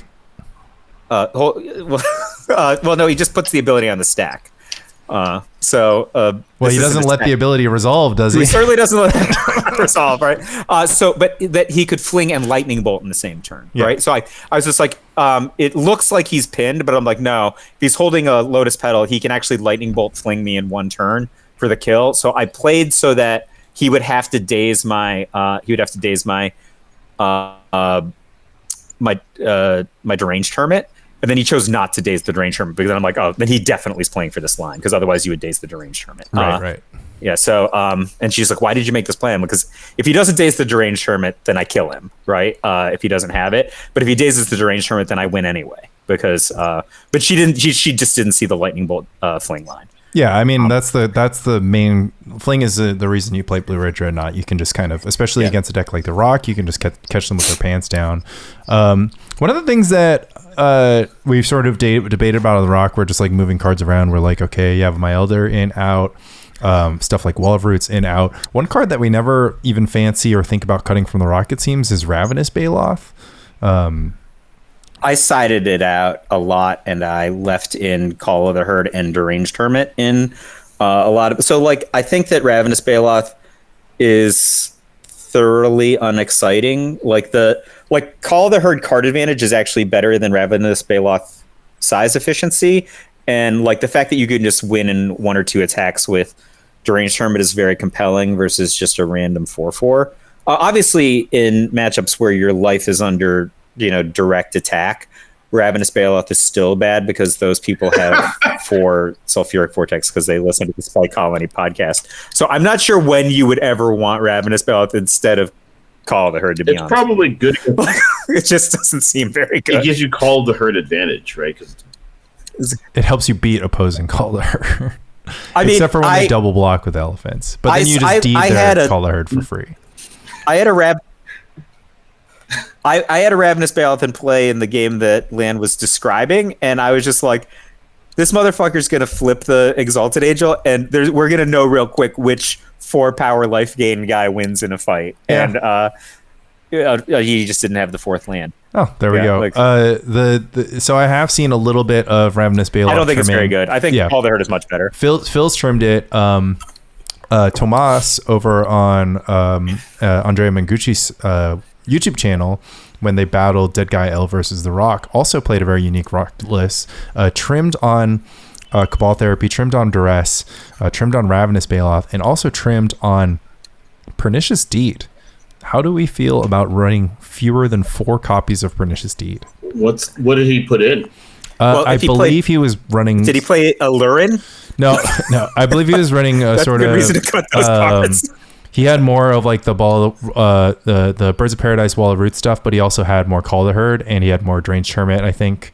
I can pull up the list, but he basically made it more of a creature deck, at which point it makes a lot of sense to simply not run. But then if you were adding 8 mana creatures or however many mana creatures he added, you're adding more air to the deck. Well, yeah, I mean, what we're talking about here at least is that Mike's list runs 25 land with 2 cycling lands. So I assumed he cut 3 cycling lands. So the list I'm looking at here runs 22 lands and 4 birds for a total of 26 mana sources. Of course, there's 2 Yavimaya Elders, which becomes a mana source, and Croson Tusker, which is a mana source half the time. And Walls of Roots, right? Yeah, but no Wall of Roots, actually. So just sorry. birds. So 4 birds. So 26 pure mana sources, and then Croson Tusker, Yavimaya Elder. I mean, I don't know if we're asking for critique, but I feel like Wall of Roots is better than Birds of Paradise. Birds of Paradise seems quite bad to me. Like, that's to begin with. But if you're going to run mana creatures, Wall of Roots just seems much better. Well, the curve has a huge bloat at 3, where we have 4 copies of Phyrexian Rager, 2 copies of Call the Herd, 2 copies of Yavimaya Elder. Oh, I see. So there's really nothing you're doing at 2 besides Smother. Oh, I think you probably want a 23rd land then. You were kind of really right, because you need 2 lands and a bird. Yeah. So, well, that's 29. What does that become? 27 Yeah, but mana sources? that's the problem once you start playing birds. And then the other question is, how many treetop villages and dust bowls and strongholds, etc. did he have? 4 treetop village and no other utility lands. Okay. So no stronghold, no dust bowl. This is, of course, sorry, I said Tomas. His name is Tommy, or Tomy. I mean, it's clearly he's made some decisions that are kind of a left turn from what we've come to expect with the Rock. I mean, actually, he does run the full 4 Baloth. So the only person I've seen trimming Baloth is Phil, who prefers to play 4 Deranged Hermit and 0 to 2 Baloth main, sometimes sideboards. One of the things I was thinking about is, what if we just like leaned into the things that the Rock does well, versus like emphasizing. No, there are things that it does well. Although, like, as I say this out loud, I'm like, losing Haunting Echoes would be like very, very bad, but you could replace it with other cards that are at least somewhat disruptive.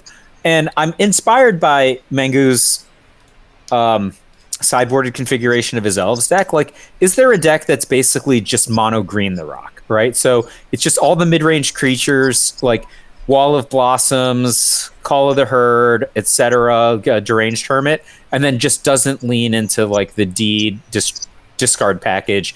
Just tries to like, I don't know. No deed, no recur, no hand description. And then like its disruption is maybe like something like Plow Under, right? Well, you kind of need to do something. So the deck you're describing is just mono green Oath, basically. I was gonna say that the disruption is Plow Under, maybe Thermokarst or Winter's Grasp. Yeah. Right? And control creatures, like you don't have deed, so you maybe play Oath of Sphere of Resistance, and you got a stew going. I've so this sounds like a great deck. Yeah. No, I mean I agree that fundamentally the thing about the Rock that just makes it super awkward is just that it's not like great at anything, and the thing that it's good at is starting with 4 Cabal Therapy, 4 Duress. Not everybody does that. Tommy here has elected to play 2 Cabal Therapy, 3 Duress. You've often seen people trim on those cards. I think that, like, looking even at Fran's playable Dead Guy Ale, that's a deck that leverages Duress pretty fairly well. Duress is one of those weird cards where I actually don't think it's like particularly powerful, because it just doesn't really stop a lot of opponents. So it's super good when you're protecting a combo like Hermit combo, like Duress Cabal Therapy. If you're doing Hermit combo or Hermit Feb or Angry Hermit or Blue Black Dreadnought, Duress definitely seems super good. But if you're just like Duress followed up with Cycle Eternal Dragon, it's just kind of like, well, I wasn't. So what you're just like, you bought a turn so that you could draw a land. So, we've talked about this a fair amount when you've watched me play the Rock, Lanny. Is that like I side all the discard and disruption elements out in a lot of matchups because I just think that they're just not going to win the game. Like if you're playing against goblins, it's intuitive that you would side out Duress, right? Even though they bring in spells after sideboard. Yeah, specifically Naturalize. Yeah. Yeah. So like I side out Duress, but I also like against elves, I side out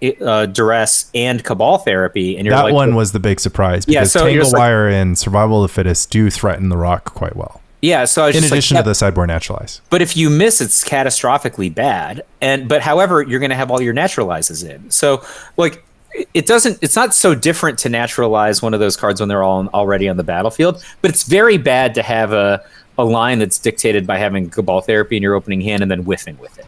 Like that. So I definitely agree on the point of Cabal Therapy. I think that you could conceivably live in a world where you have Engineered Plague in your opening hand and you want to open Cabal Therapy on Naturalize. I thought it was interesting. I thought also Naturalize doesn't line up against Survival of the Fittest as well as the rest of Cabal Therapy is if we're inside of a few turns, because of course the Elves player can get that one or two activations. Maybe they play Survival, they got 2 mana up and they can get the Anger in the graveyard and then the game changes. But I definitely agree that the floor, like you're going to airball that Duress and Cabal Therapy a lot of times against Elves. But like if my overall sideboarding strategy in that matchup was to bring in every piece of point removal so that I could kill any elf that they played prior to the Survival of the Fittest or restrict their ability to use the Survival of the Fittest maybe even one time because they don't have spare mana to use it. And then also the way that I play Engineered Plague is, I think, different than the way some players play it. I never cast Engineered Plague unless it's at least a Necrotal. Right? I never name elves.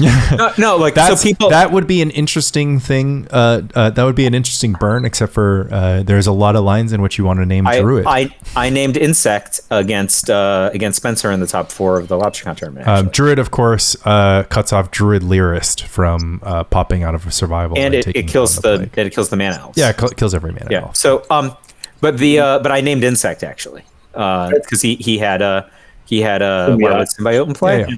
And so I think one of the things that people do wrong about Engineered Plague, and that leads them to play fewer than 4 Engineered Plagues because that they have the feedback that Engineered Plague isn't as good as they think it is that they just play it where it generates no advantage and then it gets disenchanted. The Elves player can then sort of make decisions around it, whereas the threat of Engineered Plague hanging over them at all times makes it very hard for them to commit to the board. I mean...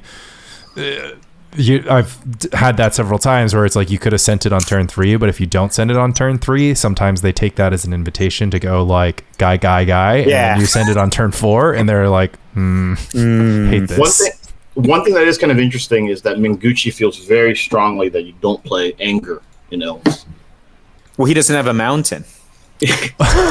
So maybe if he had a mountain, he would have a different opinion. Didn't you engage in a discussion with him on this? And he thought he said he thought that fetch lands all they did was grow Terravores. That was literally his response. He said all I did was take damage and grow Terravores. But he also thought that Elves wasn't like a combo deck as much as a mid-range deck, right? Well, but think about the implication of what he said. If he thinks that all the fetch lands do is grow Terravores, the implication is his mountain got thermokarsted and Anger now has no text. Well, that's okay. There's sort of a weird timeline here because the first iteration of Mengucci's non-mountain, non-anger Elves deck had Sylvan Library and it had some number of fetch lands, and then he had like 11 fetch lands. It was really, really high. He can't have 11 because you know what I mean. He had like 7 fetch lands. Sorry, not 11. Yeah, sure. And then the latest iteration of Mengucci's mid-range Elves is all basic forests and Gaia's Cradle. So no fetch lands, no Sylvan Library, which I think at the time that Mengucci said all fetch lands do is grow Terravar and cost life was the iteration that still had no mountain. Answering on what Lan is saying about Anger, I think it's basically the balance is you get rid of the mountain, you get rid of the fetch land, so loss of life, somewhat meaningful. You get rid of Yavimaya Granger, and you get rid of the anger, and then so you open up all those spots. But you're probably roughly a turn slower in matchups where you want to go fast. So for instance, like the mirror. The mirror. Yes, because you want to tap your Priest of Titania. Like the first player to tap Priest of Titania wins, basically. But also, in Europe, you're going to face a lot of mirrors. It definitely seems that Elves has kind of receded in the metagame to sort of kind of like a sub 10% player. And I think that's one of the metagame things that I wanted to talk about, because I wanted to ask the cast, do you think there is a world in which it makes sense that it's to play Elves instead of Goblins, basically? Because the reason why Elves isn't as good as it can be, which is crazy to think about, because at some point in the pre-modern history, people were calling for a ban on Elves. But the reason why it gets held back, in my opinion, is that it has such a horrible matchup against Goblins. It's not that I would ever do this, because that would be metagaming against my friends. But let's say you were in the tournament, right? And I was going to play Goblins. Grotog's really good against Goblins, but if I played Elves, I could sideboard 3, if not 4 Call of the Herds, which means that I would win the match. So that would be a reason. Well, that's notably the Call of the Herd playing out of Elves doesn't work quite as good as the Call of the Herd out of other sort of more naturally mid-ranging decks, because they simply contain more interaction. So, I guess you just fire ice my stupid Elves also. Well, I do that, but also I just like one of the reasons why it sort of works most of the time is like I could just make 4/4 Korean Dryad, but the Oath deck gets to have Oath. Some Call the Herd sideboard decks get to run Swords of Plowshares, and so it becomes a much less reliable. Or Deed. Yeah, or Deed. So it becomes a much less reliable strategy to just call the Herd is a problem because Grotog thrives on sort of... It's contextual, yeah. Yeah, exactly. Grotog thrives on sort of like this isolation and this like, cutting out the top end of your power level and cutting out either your engines or your sort of key cards.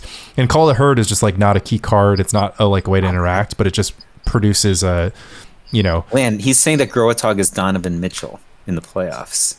He's just playing ISO. I think... Like really good ISO. It's weird. I actually, when I first started playing pre-modern, Mike told me numerous times that Elves was by far the best deck in the format. That's what people thought, yeah. Yeah, I just didn't see it, and I'm not still super impressed with Elves. Maybe it's because I never beat you in playtesting. I mean, it could just be because that Elves is super weak to Goblins, right? I think that here's the thing, right? I do think that there will be people that just play Goblins, probably. But there will never be people that just play Elves. That's not true, though. Suarez? There's in the pre-modern community, there's a few. Nick Mayo, notably, Suarez is a good example. Ole Rod, when he was Ole. No, but I mean locally, right? When was the last time we saw Elves at any sort of tournament? Well, it used to be Cam and Spencer just played a lot of Elves, but Cam switched to Enchantress. Oh, you know who else played a lot of Elves was Bill. But I think I beat all the Elves out of them because I used to always play Red, and then they all switched to other decks basically that beat Red. Yeah, Elves local metagame. It's weird because I think Goblin has it's innately very powerful, but it's like we mentioned on I think it was last week's conversation. 2 weeks ago, yeah, that Goblins is just very linear. You could plan against Goblins. Goblins doesn't have a good plan for your plan, regardless of whatever your plan is. Right? Does Elves? Do you think Elves has a similar problem? No, Elves is super customizable, I think. Well, I think it's at least interesting in the ways that it is customizable, but I think that Goblins doesn't have a problem, which is why Elves is being held back, right? So if Goblins had a very obvious weakness, right, that Elves didn't have, then Goblins would be then Goblins would recede and Elves would be better. But the fact of the matter is, the biggest threat to Goblins or Elves tends to be cards like Pyroclasm and Engineered Plague. Engineered Plague. Goblins is much more resilient to Engineered Plague. Both are quite poor against Pyroclasm.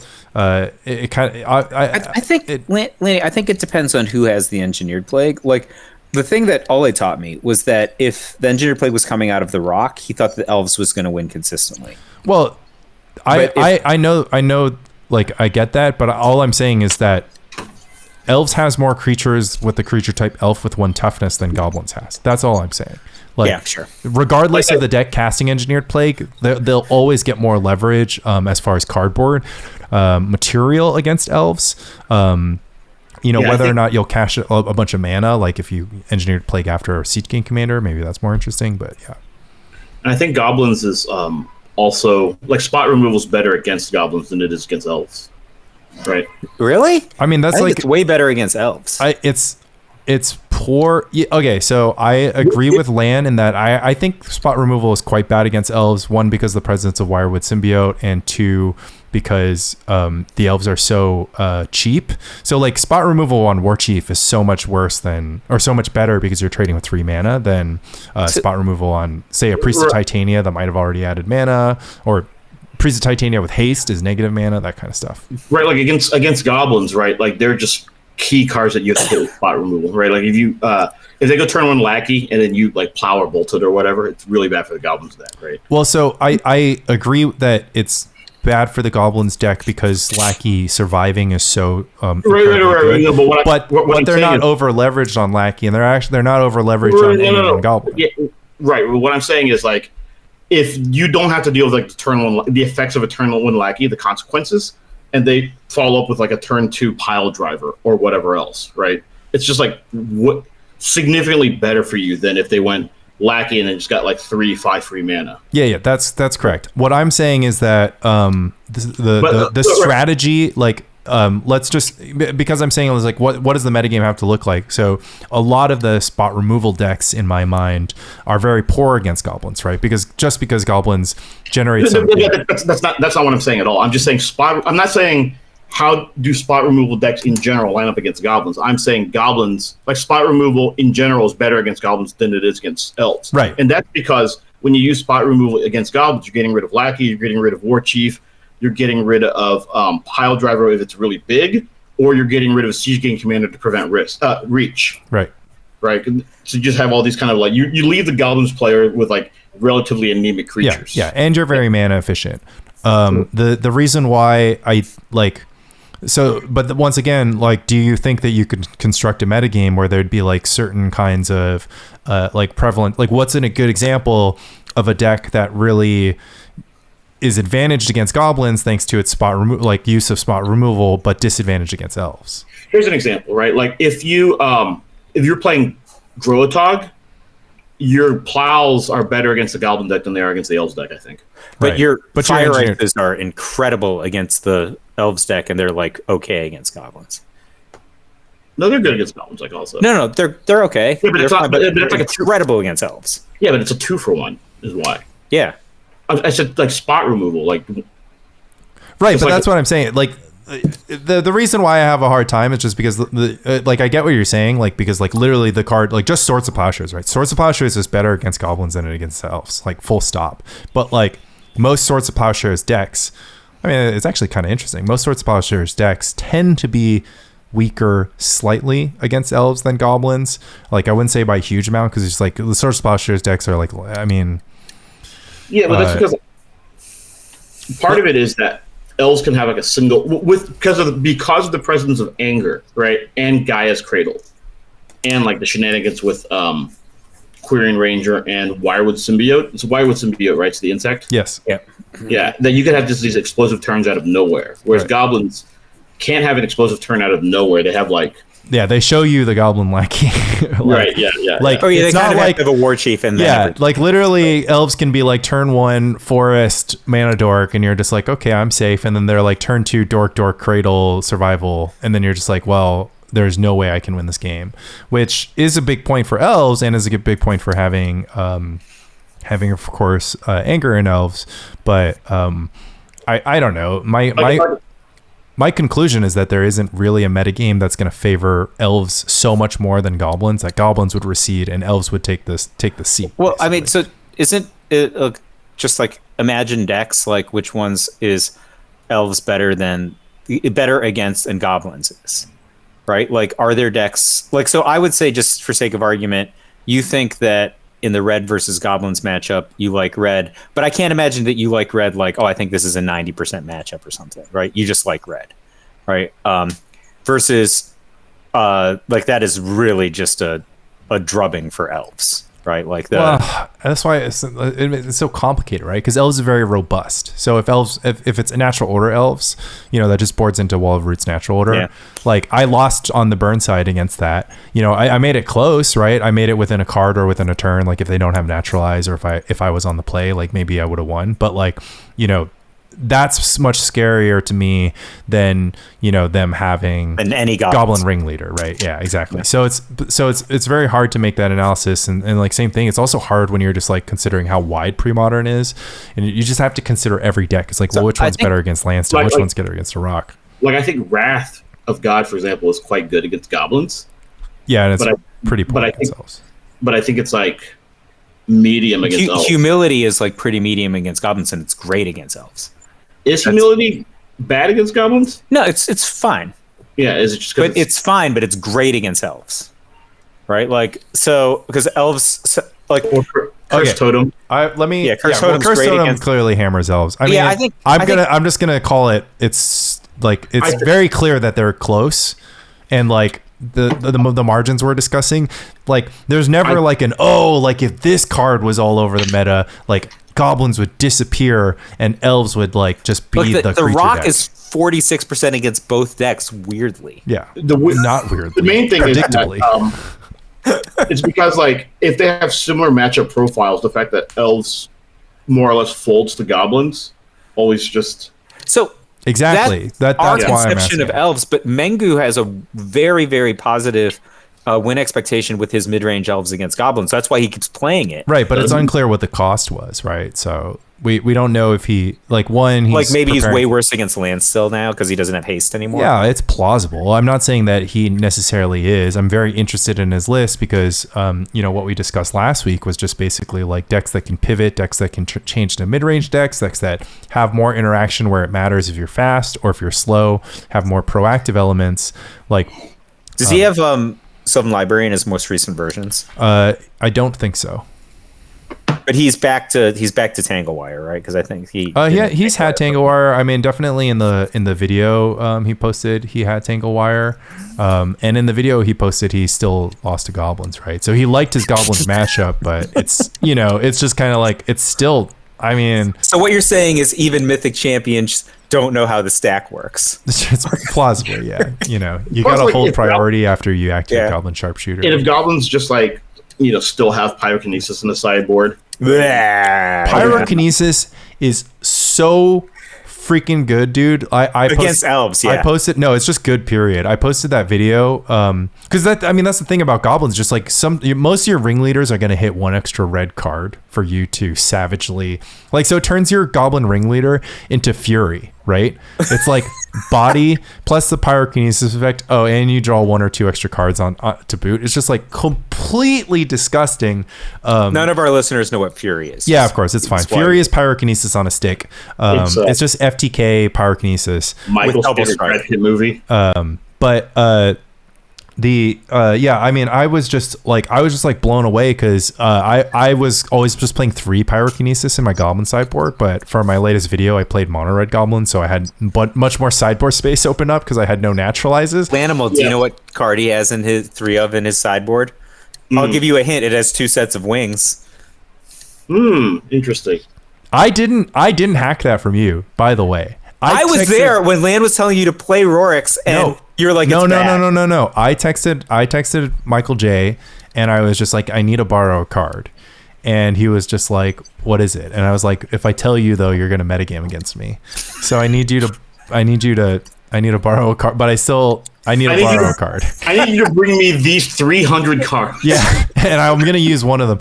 But I texted him and I was just like, I texted him. I was like, dude, Rorik's Bladewing and Mono Red Goblins. It beats. But we were Engineered at Plague. Detail's house. No. I texted this to you, and then you were just like, yeah, like Lan has that. Lan has that tech. But I thought about it independently. Okay, I thought about Rorik's Bladewing. Do you know why I thought about it? Because he told you at Detail's house. No, because a little known article called "The Philosophy of Fire" does a horrible job of actually explaining the philosophy of fire, but it spends most of the wordage on Pulse of the Forge plus Rorik's Bladewing equals 20 damage for 12 mana. That's like the entire article. This is like the most. I'm just like remembering philosophy of fire, how elegant. Sounds like you were influenced by a very handsome genius. I went back and read it, and I was just like, this whole article is about Pulse of the Forge, Rorik's Bladewing, and how he still doesn't beat Affinity. It's just like, yeah, what? but How conceptually, you because you have like a concept, but then for you to get paid, you need to like you have to do what the tie-in. Metagame is, but it's just so funny because like Philosophy of Fire is like the center of my universe. I get into like 3,000 word arguments with like burn players because I'm just like, you don't understand philosophy. Yeah. of fire. Chapin said there's only like 3 quality theories in Magic, and that's one of them. Yeah, but between the two of us, we've written like 4,000 articles. He's like, only 3 of them matter, but one of them is the Philosophy of Fire. Yeah, so I was about it, and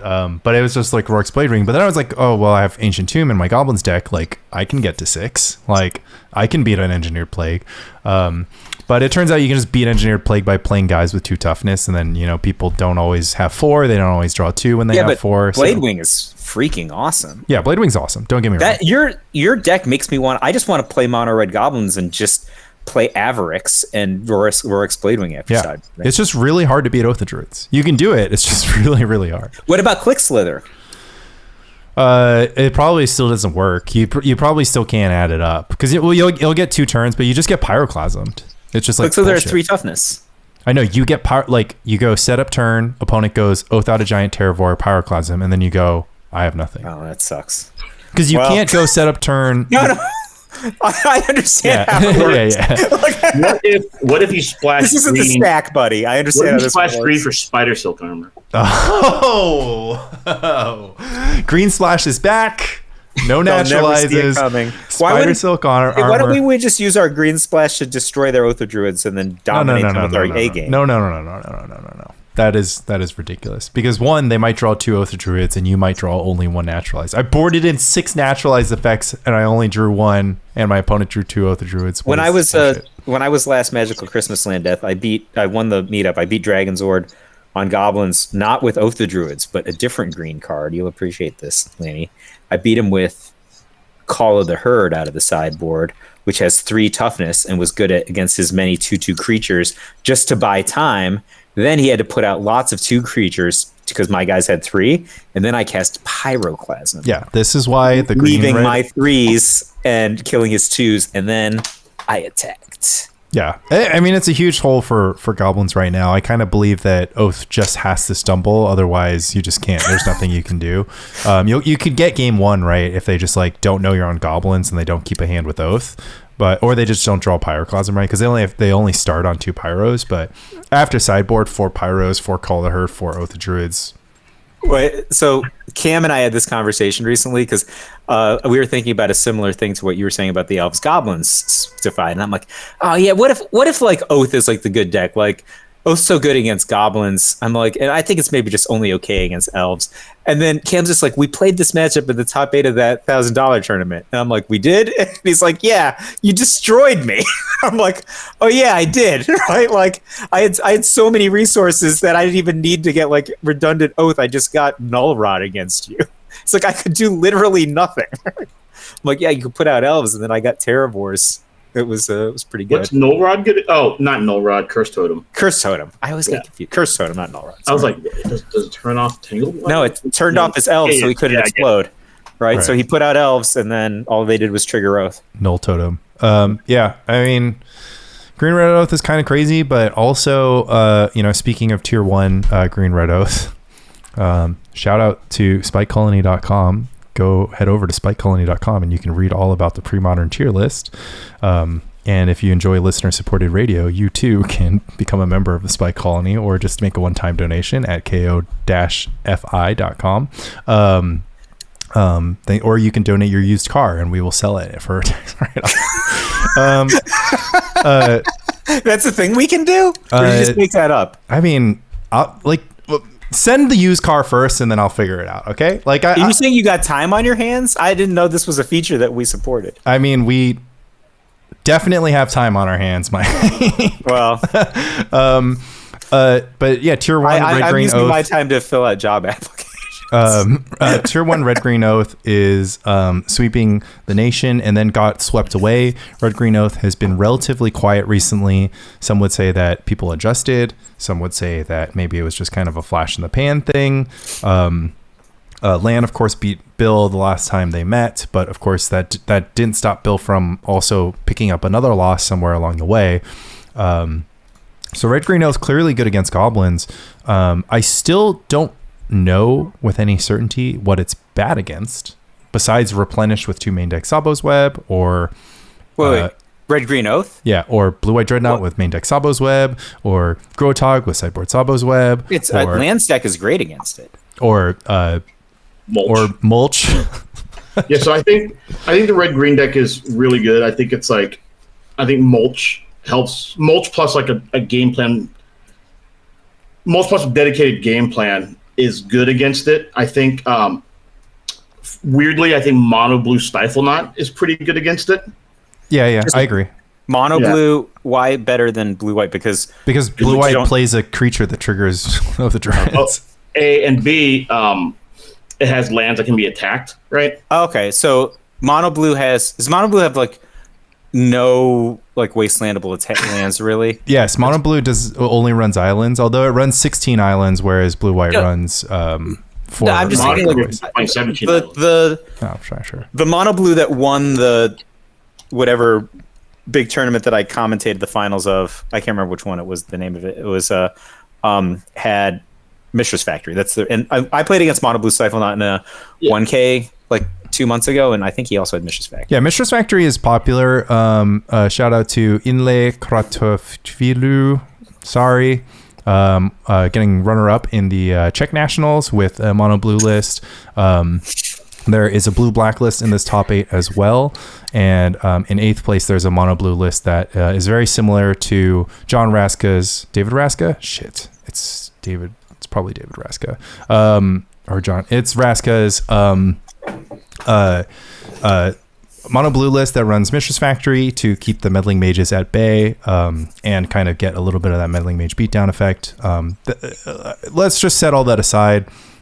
Like, mono blue looks a little bit better against green red because it kind of interacts in like it just interacts a little bit better with green red's interaction. I mean, I think blue white is also just generally favored on balance. Like 12-12 is hard for a green red deck to deal with. Yeah, but Sphere of Resistance is so good against your A game. That's true, but one of the things is that you the way that you defeat Dreadnought tends to be on overpowering their counter magic, and if your deck only draws 1 card a turn, then you're like, if you're really relying on Sylvan Library to put multiple copies of Naturalize or Blue or Red Blast in your hand, things can get sticky.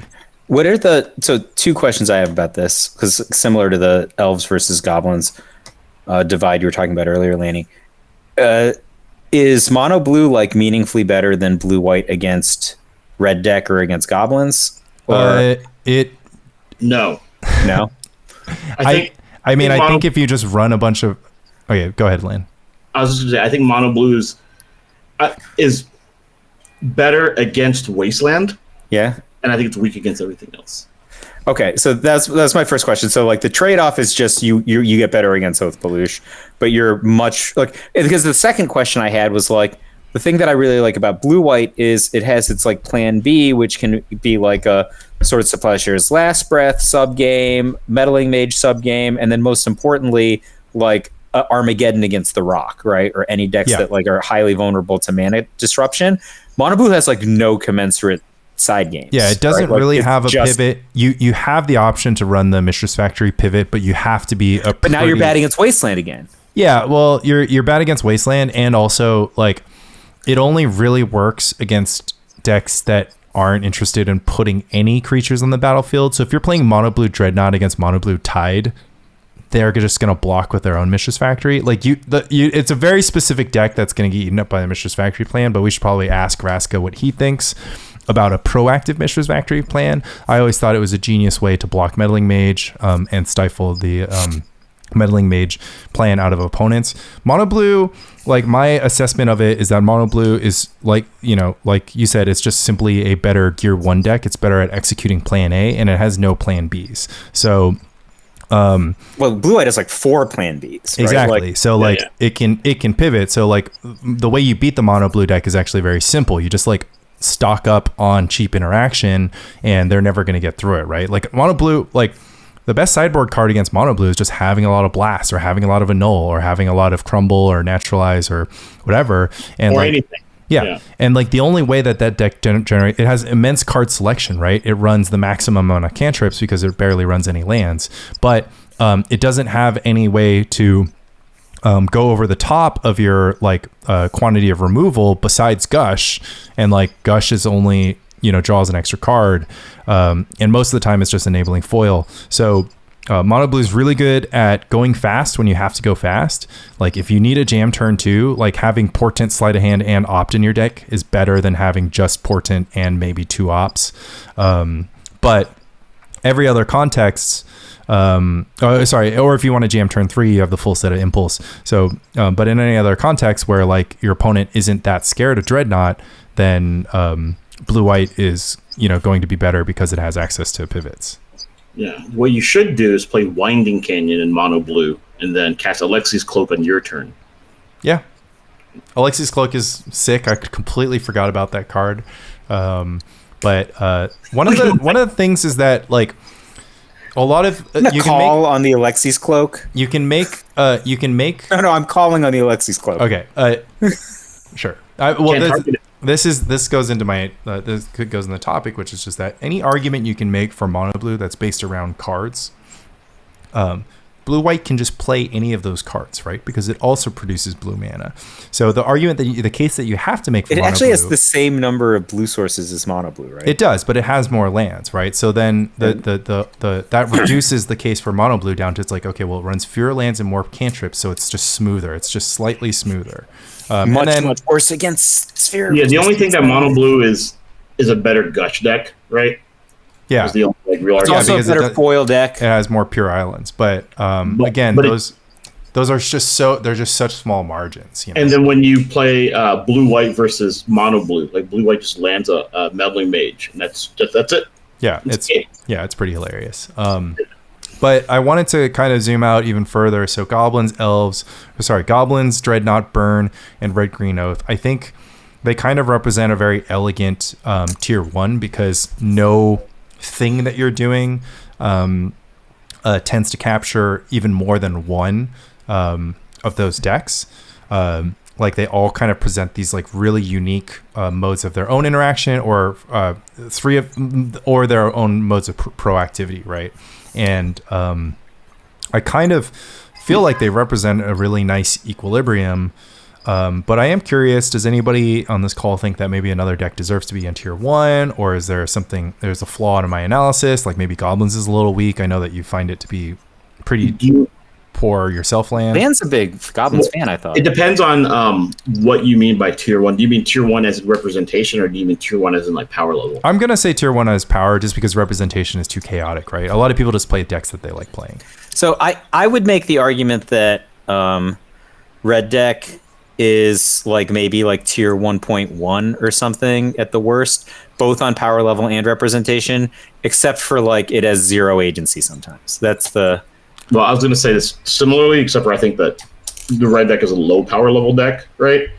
But it has very polarized matchups and agency. Like sometimes your opponent just doesn't prep well for burn. Then they always lose, yeah. Yeah, and then they just lose. I actually wanted to unpack that a little bit more. We talked about that on the last cast, so we are kind of treading back on some of the things that we discussed, but of course I brought up, I was just kind of like, if you have to prepare for red, then doesn't that make red a powerful deck? Because the way that I see it, if you have to put Circle, Protection, Red, like multiple copies of Circle, multiple copies of Warmth, multiple copies of Zern Orb, you've got to like Enlighten Tutor for them, or like if you're the Grotog deck, you have to like mulligan until you have Chill, and then hopefully draw into land disruption.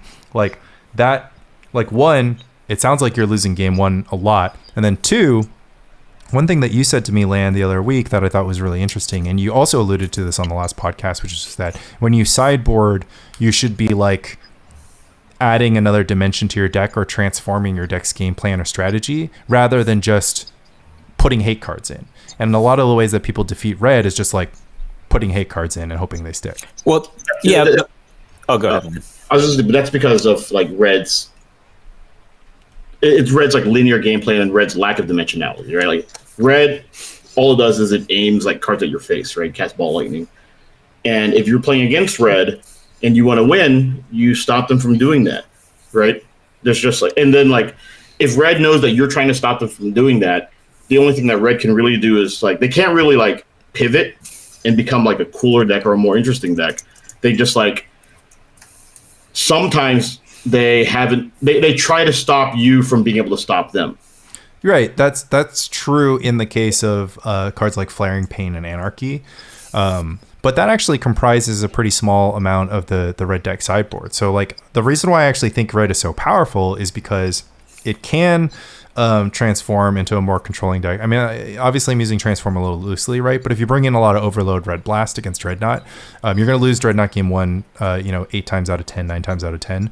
But you can transform into a more controlling deck. You're already a controlling deck. You're basically counter sliver at this point instead of lava spike. Exactly. And then against every creature deck, you start on a pretty good basis of just like being a good controlling deck. They can just get across the finish line with Sulfuric Vortex, Curse Scroll, and Grim Lavamancer. And then it's really just cards like Solitary Confinement, Circle of Protection, and Warmth that are bad for you, or Chill. But like these are just blue and white cards, and not every deck can like leverage them. Yeah.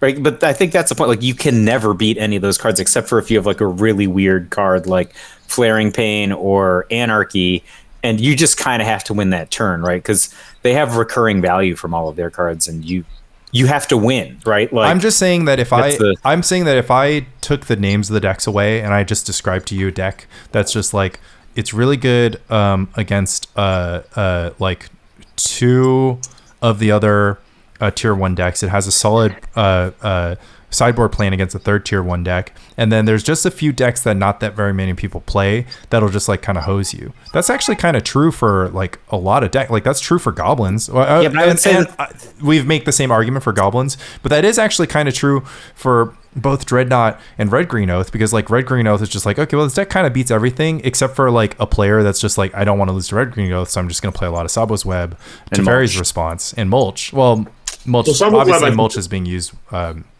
for multiple reasons, but and then Dreadnought is just like, oh well, like I played blue-white Dreadnought at a meetup, and like Jeff Ferris got me because he boarded in 4 Disenchant, 4 Ormschant, and had 4 Plowshares. Yeah, nice job, Jeff Ferris. I think Tsabo's Web is like super powerful against the Red Green Oath decks, right? Clearly, and I think it's like a pretty low cost way to just beat that deck, and it also has splash damage against land still, which has faded away from the metagame landscape largely, except for Sunny, who is in too deep. Right? Yeah, he's got it all foiled. Yeah, he's just like, well, yeah, his Circle of Protection reds are like $13,000 each. Right, he can't not play his deck. And he refuses to read like about sunk cost fallacy. Yeah, he's like, this will. I think he understands sunk cost fallacy. He's just looking to sink costs elsewhere now. He can't admit it though. He can't be like, look, it's. Well, now he can play food chain. I have to get use out of this deck because. But anyway, shout out Sonny, we love you. Obviously, we love you. It's like he bought like a cruise liner, right? That's what you're saying. It's like, maybe cruises aren't popular because of COVID. Get on the freaking boat, brother. Yeah, but Tsabo's Web is like a pretty low cost way of dealing with decks like Oath, right? And it's like, so I gotta be real with you. I hate adding Tsabo's Web to my deck. It's just in the sideboard. You don't have to put it in your main deck. I hate adding it to my sideboard. But what's the difference between adding Tsabo's Web and adding Warmth? It's just a card that's only exactly. I hate adding Warmth or Chill to my sideboard. But this is one that it draws a card, and it's like so low cost, right? It's better than Winter Orb. This is actually why this is actually kind of something that I wanted to ask about, because my philosophy of sideboarding is that I only like sideboarding aces, and I only like sideboarding like and if it's not an ace, then it better be like a jack of all trades, right? Like, so I'll let you see that what I did there. Like, so Tsabo's Web is an ace. Don't get me wrong, but the fact that it only aces one deck really gets me. Whereas like a card like Engineered Play, it randomly hits Landstill and Red Green to me are like the same deck in the sense, right? Because any environment that has a lot of red green has less landstill, and any environment that has like a lot of landstill must. But I would also bring in Tsabo's Web against the Rock. For example. Yeah, that's what I was saying. It's very good against Dust Bowl and I agree that it's good against the Rock, but the amount that it's good against the Rock is not particularly impressive to me, because the Rock sometimes has naturally ways to produce mana that are outside, and has a very elegant answer in the form of Pernicious Deed. So Pernicious Deed picks up the Tsabo's Web, including everything else that you have going on. So assuming you're playing a deck that has other permanents, like they're like, okay, Tsabo's Web, sure, like this Treetop Village or this Tranquil Thicket that I played looks really awkward, but like, so I think that Tsabo's Web has a surprising amount of dimensionality that you're just not giving it credit for. So like, just think about Tsabo's Web in two extremely different decks against the Rock, right? So don't think about it against red green, where it's just obviously like it's 6 aces. It's not even 1 ace. Right. Okay. Sure. Right. So just think about it against the Rock in two extremely different contexts. One of them is, what if you have a 12-12 deck that's like I played, that had main deck and sideboard Tsabo's Web? The Rock has a very slow clock against you. They're very disruptive. They're incredibly effective against your A game, but it takes them forever to kill you, and they're trying to kill you with Treetop Village.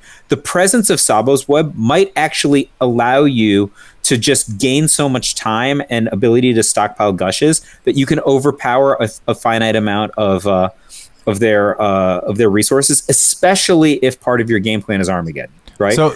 So it's like a bunch of time walks. I agree, but the land brought up Winter Orb. Like Tsabo's Web is better than Winter Orb against Red Green Oath, but Winter Orb is better against Landstill and the Rock. But I'm not saying that you should play Tsabo's Web in the lieu of Winter Orb, but it just feels that like if you're looking, like you would never play something like if the metagame had goblins and not burn, not red, you wouldn't play Warmth, right? You would never play Warmth. Exactly. Right. You would barely play Circle Red. You would play something else. If the metagame had Parfait instead of Red Green Oath, obviously I wouldn't play Tsabo's Web.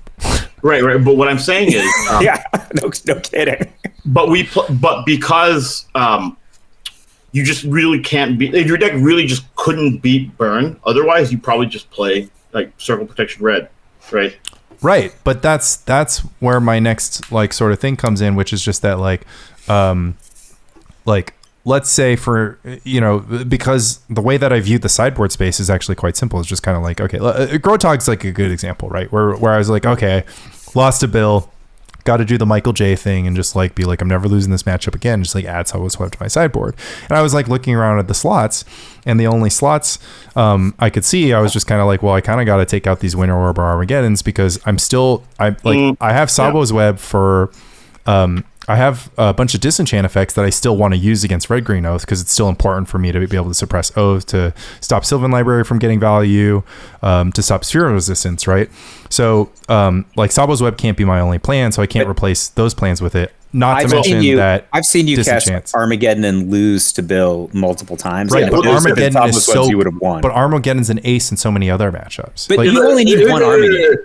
Here's the point that I want to make, right? First, when you're playing Grotog versus Red Green Oath, you have to think about the cards you want to set out first, right? You have to think about the cards that are just not very good, right? So probably like imagine like the Fires and Ice are pretty bad, right? Yeah, I take out Fire Ice, I take out Meddling Mage. Okay, right. So if you take out like 8 cards, that means like you have potentially up to 8 cards to bring in, right? You want to bring in like all the disenchant effects you can, right? And then so Tsabo's Web, I think Tsabo's Web actually is particularly good in Grotog versus Red Green Oath.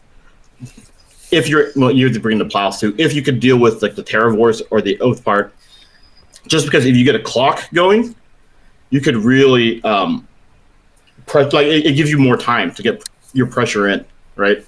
Yeah, but that's the thing, is like I feel similarly about Winter Orb, right? But let me finish my original thought, which is that like I think that what Lan is talking about when Grotog versus Red Green Oath is very similar to what I was saying with 12-12 in the Rock. But think about Tsabo's Web in a different deck. Like think about it in Tom Metelsky's blue-red deck, right? Like That's it's not- actually an enabler in that deck. Yeah, okay. I mean, but that's that's like that's most of the most extreme example where this is a deck that if Tsabo's Web just had the text to artifact draw a card, like You it would could play it. conceivably be playable, right? But Like, here's and he's the- not playing it in the sideboard. Well, he's playing one extra copy. Right? Here's another example, right? Let's say you were playing, like, you wouldn't have Tsabo's Web in the sideboard of something like blue-white replenish, right? Versus Oath.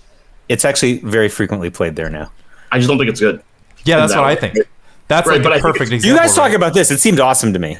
Yeah, but because you're not doing anything. Like you Well, no. like, slow It them seems down. awesome because I watched the guy demolish Fran. Right, but So- when I saw those games, I was just looking at it. I'm like, well, if Tsabo's Web was just like a mana source or like another, like, I don't know, if Tsabo's Web was anything, he'd probably still win because Replenish just needs to make it to 4 mana or, maybe if you're under Sphere of Resistance, 5 mana to cast Replenish. That's all it needs to do. So, like, Pablo Marcos's Replenish deck runs 2 Tsabo's Web. If I just play 2 lands and I'm playing a 26 land deck or a 25 land deck, like, my expectation is that I'm just going to draw through the mana denial, and I've got soul lands in my deck. I just need 5, so that's 4 or 5. So the Tsabo's Web, Right. sure, it slowed the red green oath deck down, which virtually turns into land drop. Like, it slowed it down in cantrip. So don't get me wrong, it gets value, right? But like, it didn't feel like Replenish was a dog until it drew Tsabo's Web. It just felt like Replenish is just better, is just good against red green oath. Right. Whereas like decks like Groatog and Goblins, for example, right? Like they're trying to like apply pressure, and the Tsabo's Web disrupts green red from disrupting your plan of just attacking. Right. Right. Does that make sense, Mike? And that's also kind of like why Groatog is like, I mean, not Groatog. Like I think Tsabo's Web's like pretty good in Stifle Knot. Versus, Yeah, I think like, obviously I think it's good in Stifle Knot. Yeah. But because it's kind of you're trying to just like cross finish line like pretty quickly rather And than have you like, also- a control. But I love Winter element is Orb. actually pretty good. I love Winter Orb in Stifle Knot decks. I think Winter Orb is very powerful in Stifle Knot.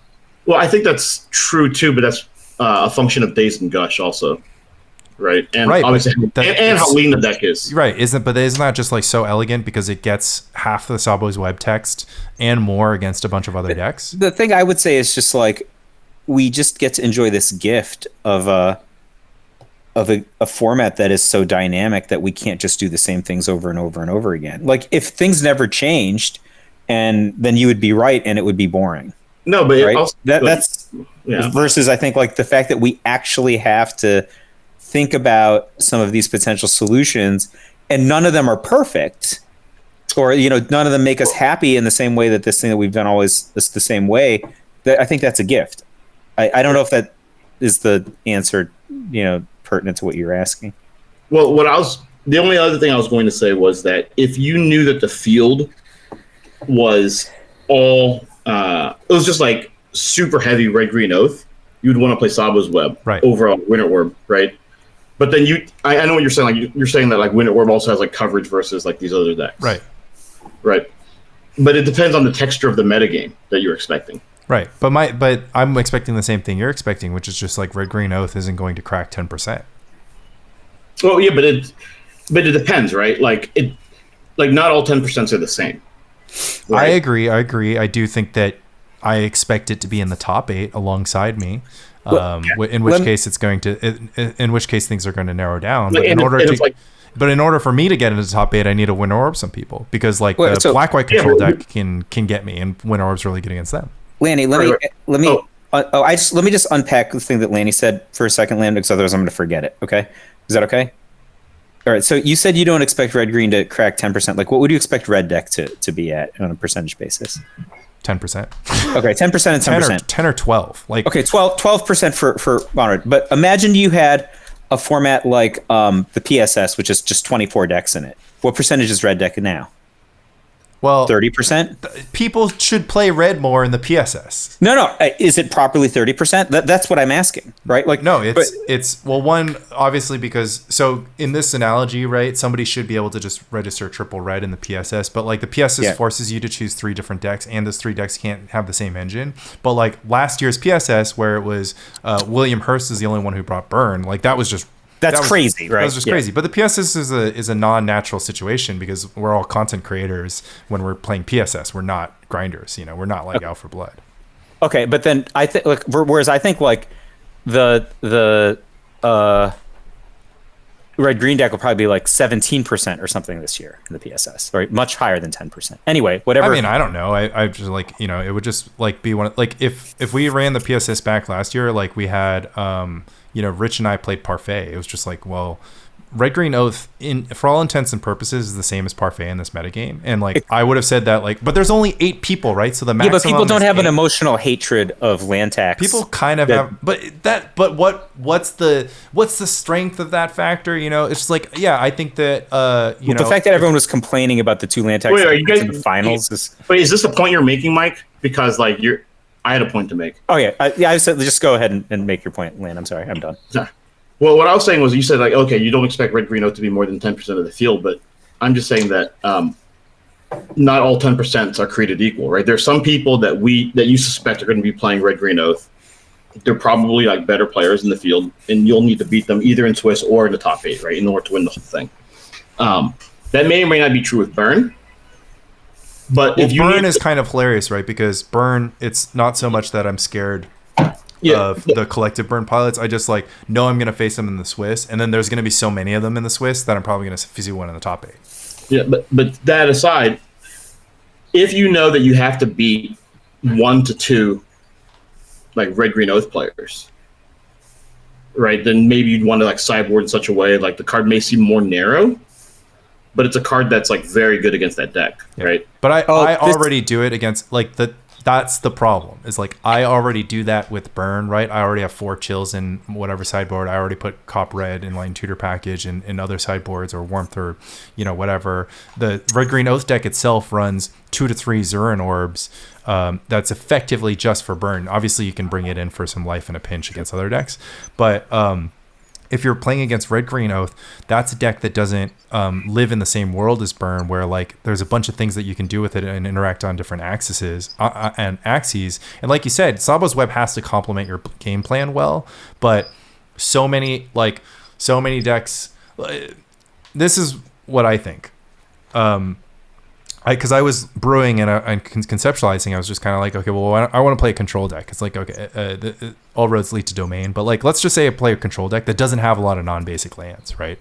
So I'm kind of good against Wasteland. I'm kind of good against whatever. Maybe I have Oath of myself, so I'm kind of playing this like Oath control deck, but that doesn't want to run its own man lands because maybe I'm stretching the mana base more, or I don't want to die to Wasteland. That's kind of where I was just like, oh, Tsabo's Web makes a lot of sense because I wouldn't play a card like Winter Orb. I wouldn't play a card like Armageddon.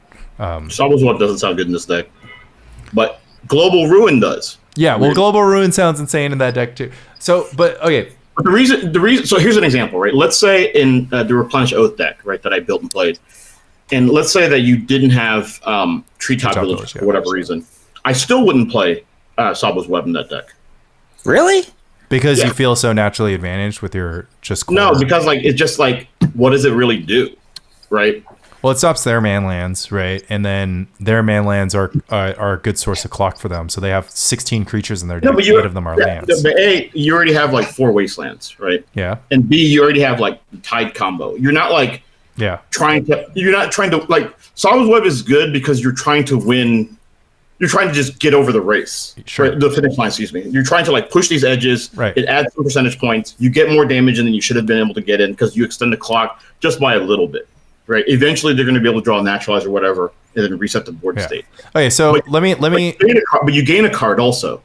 So let me, I guess, dial it back. Well, why don't we just like talk about specific decks? So you're feeling Tsabo's Web and Grotog. Yeah, I think Tsabo's Web is quite good in Grotog because I think Grotog, in theory, like applies like pretty quick pressure. Right, but you don't put chill in your Grotog sideboard, so you're less strapped for sideboard spots. I would have to, if you forced me to play a Grotog deck in a tournament, right? Like a real tournament, I would have to sit down and think about how I would want to build the sideboard. I may have chills in it. I don't love chills. I hate them. Yeah, I think maybe even Hydroblast would be better. I don't think that Hydroblast would be better against Burn, but I understand where you're coming from. What about so Tsabo's Web in Dreadnought you think is good? What about Tsabo's Web in Goblins? Yeah, I think it's very good. Okay. I think you would just need to switch your ports for Wastelands, right? And you already run Wastelands. Yeah, and I think it's insane in Goblins just because like if you're disrupting their game plan, you gain like 1 or 2 turns in Goblins. It's just like right, 1 or 2 turns is okay. That makes sense. Like you're tapping, you spend. I mean, I love Goblins. It's like every single turn you just spend all your mana. You draw 4 cards. I mean, you just imagine spend your this mana again. Yeah, imagine this scenario, right? You're playing against Mike, right? And you go turn 1 Lackey. And Mike goes, I've got this. Turn 1 Treetop Village. And you go turn 2 Tsabo's Web. Go. Yeah, or attack Lackey. Because he was really counting on Oath or Pyroclasm to be a second play. Yeah, I get it. And then he goes. Then Mike sighs and goes like, turn 2 Fairy Conclave. That he misregistered. Great deck, by the way. Man. Okay, Tsabo's Web and Burn. No. Turns off Barbarian Ring, which is hilarious. Because it's like, well, I think it's like terrible in Burn because Burn, first of all, draws a card. Or is this Bobble draws a card?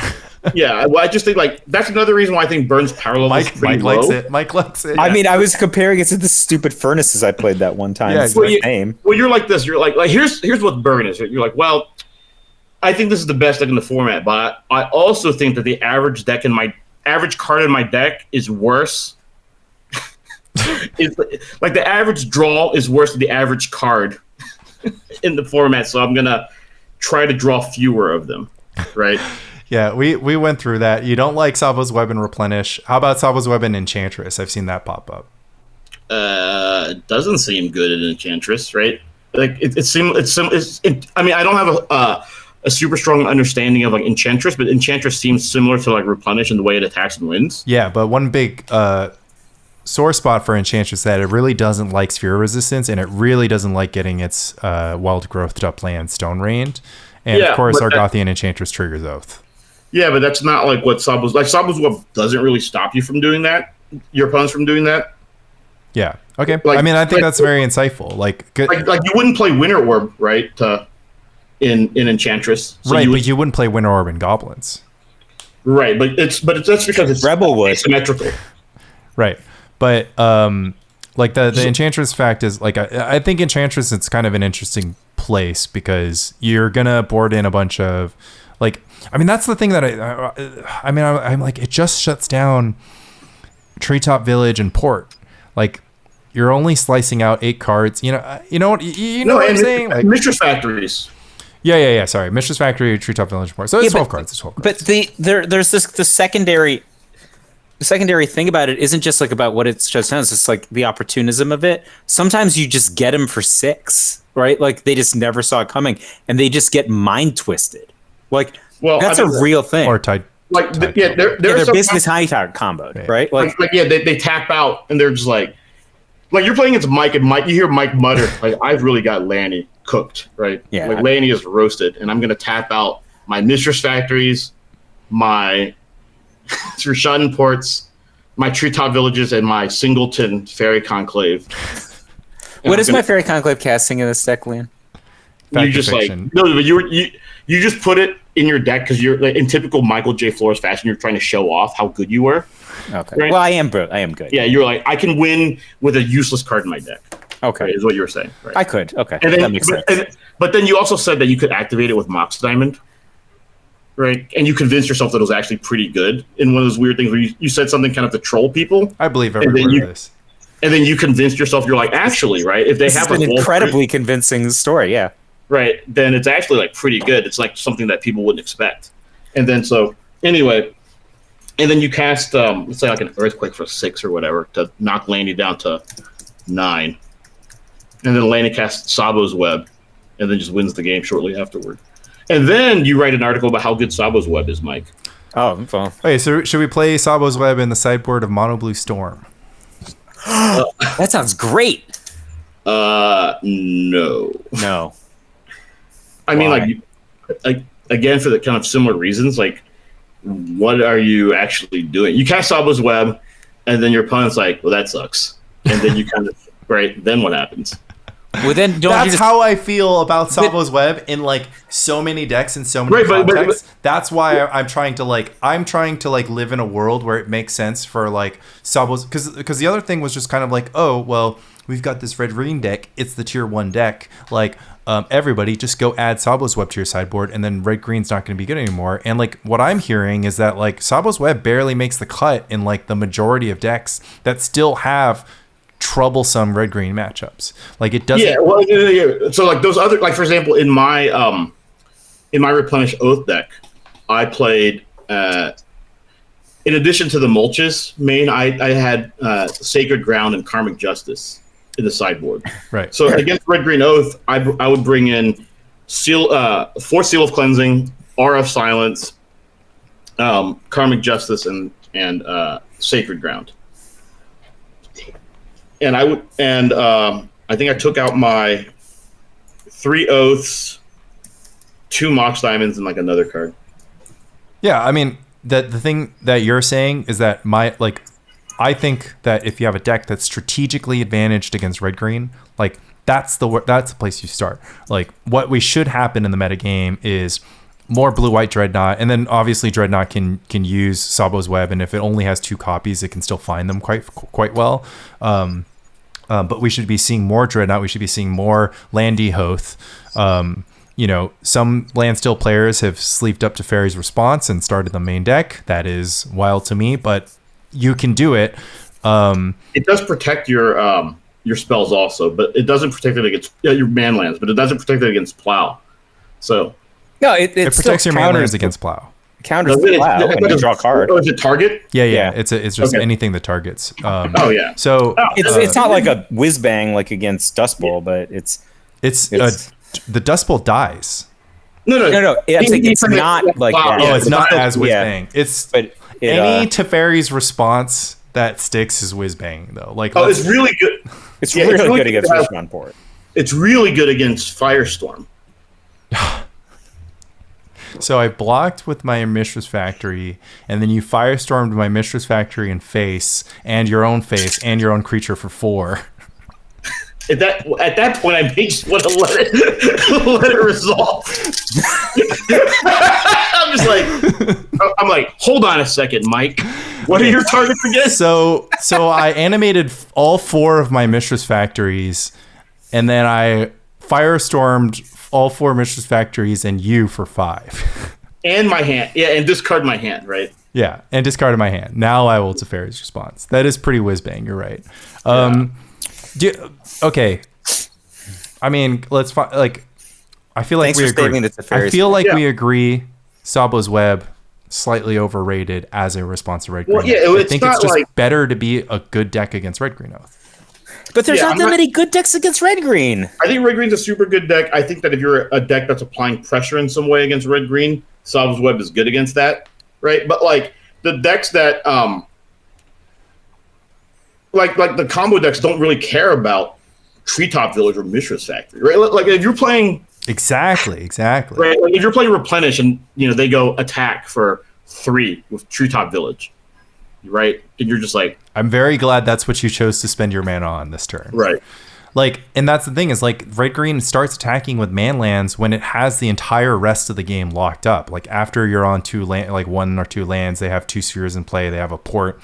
Like you watch Fran play the deck and he's just like, okay, should we attack now? And he's like, no, I'm gonna wasteland first and port this turn, and then next turn I'm gonna attack. Lanny, right? Like what is the Growatog matchup against like the Bottomless Pit deck? Is the Bottomless Pit deck good against Growatog? It should be good on paper, but any deck with Gush is like pretty good against the Bottomless Pit deck. So one of the things that like I found would happen was like I'd play Growatog against these black decks, and I'd be like, oh man, they're gonna have lots of removal, and then we'd both have 0 cards in hand, and then I'd top deck Psychotog, and then I'm like, none of the removal removes Psychotog. Oh yeah, one thing I didn't get to mention this because you guys started arguing, was way back when we were talking about the Brian Lonergan deck, Sprite Right. How what is it? Right of initiation. Basically makes all your creatures into Psychotogs, essentially. Yes. Right? So it's like, oh, if you like 1 Psychotog, right? What about 7 of them? 7 Psychotogs and Wonders in the graveyard. They're more like wild mongrels because you don't get the second half. But yeah. Well, let's just say that you did get the second half. What if they were already Psychotogs? Yeah. Then I wouldn't play Tsabo's Web and Psychotog. Really? That's actually one of the places where it's getting played. Yeah, no, but you're thinking of blue-black Stifle Knot. Yeah. Yeah, but it's getting played. But I think it gets played. I mean, I think at least Tom has considered playing it in his regular Psychotog deck. I think we should probably wrap up the pod. Okay. The Knicks game's about to start, and then we're gonna go to Dungeons and Dragons tonight. I'm super happy about having the full set on the cast. I'm glad we got to catch up on Spice. I'm glad we got to talk a little bit about pre-modern. I feel pretty.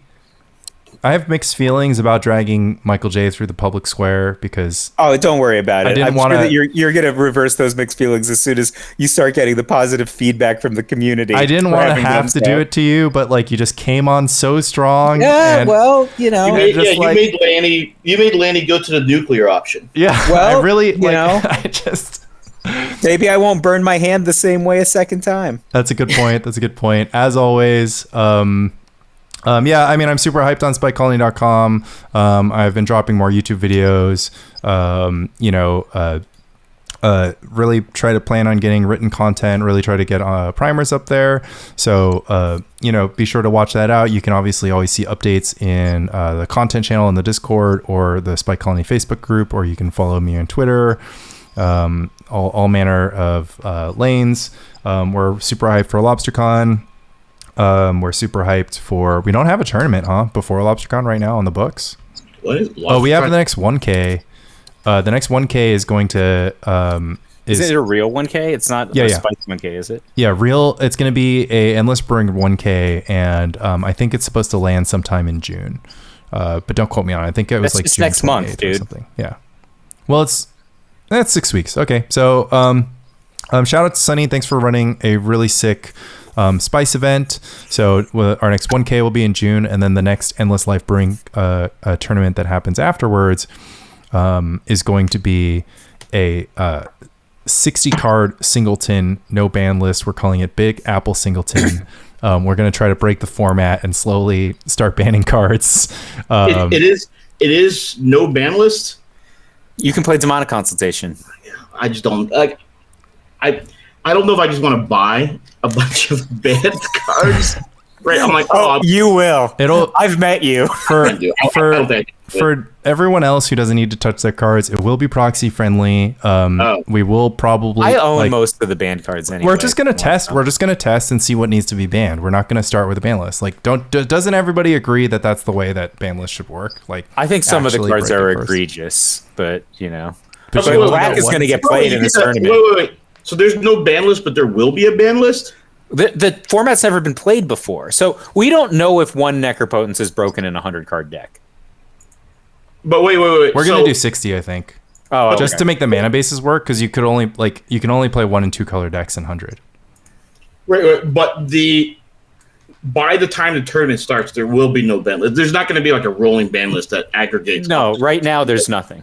Oh, but we don't know for sure. If we'll probably do some testing meetups, and the way that I see it is, just rip it. Okay, let's just rip it then. I'm gonna keep everything under wraps, like I always do. Yeah. Right.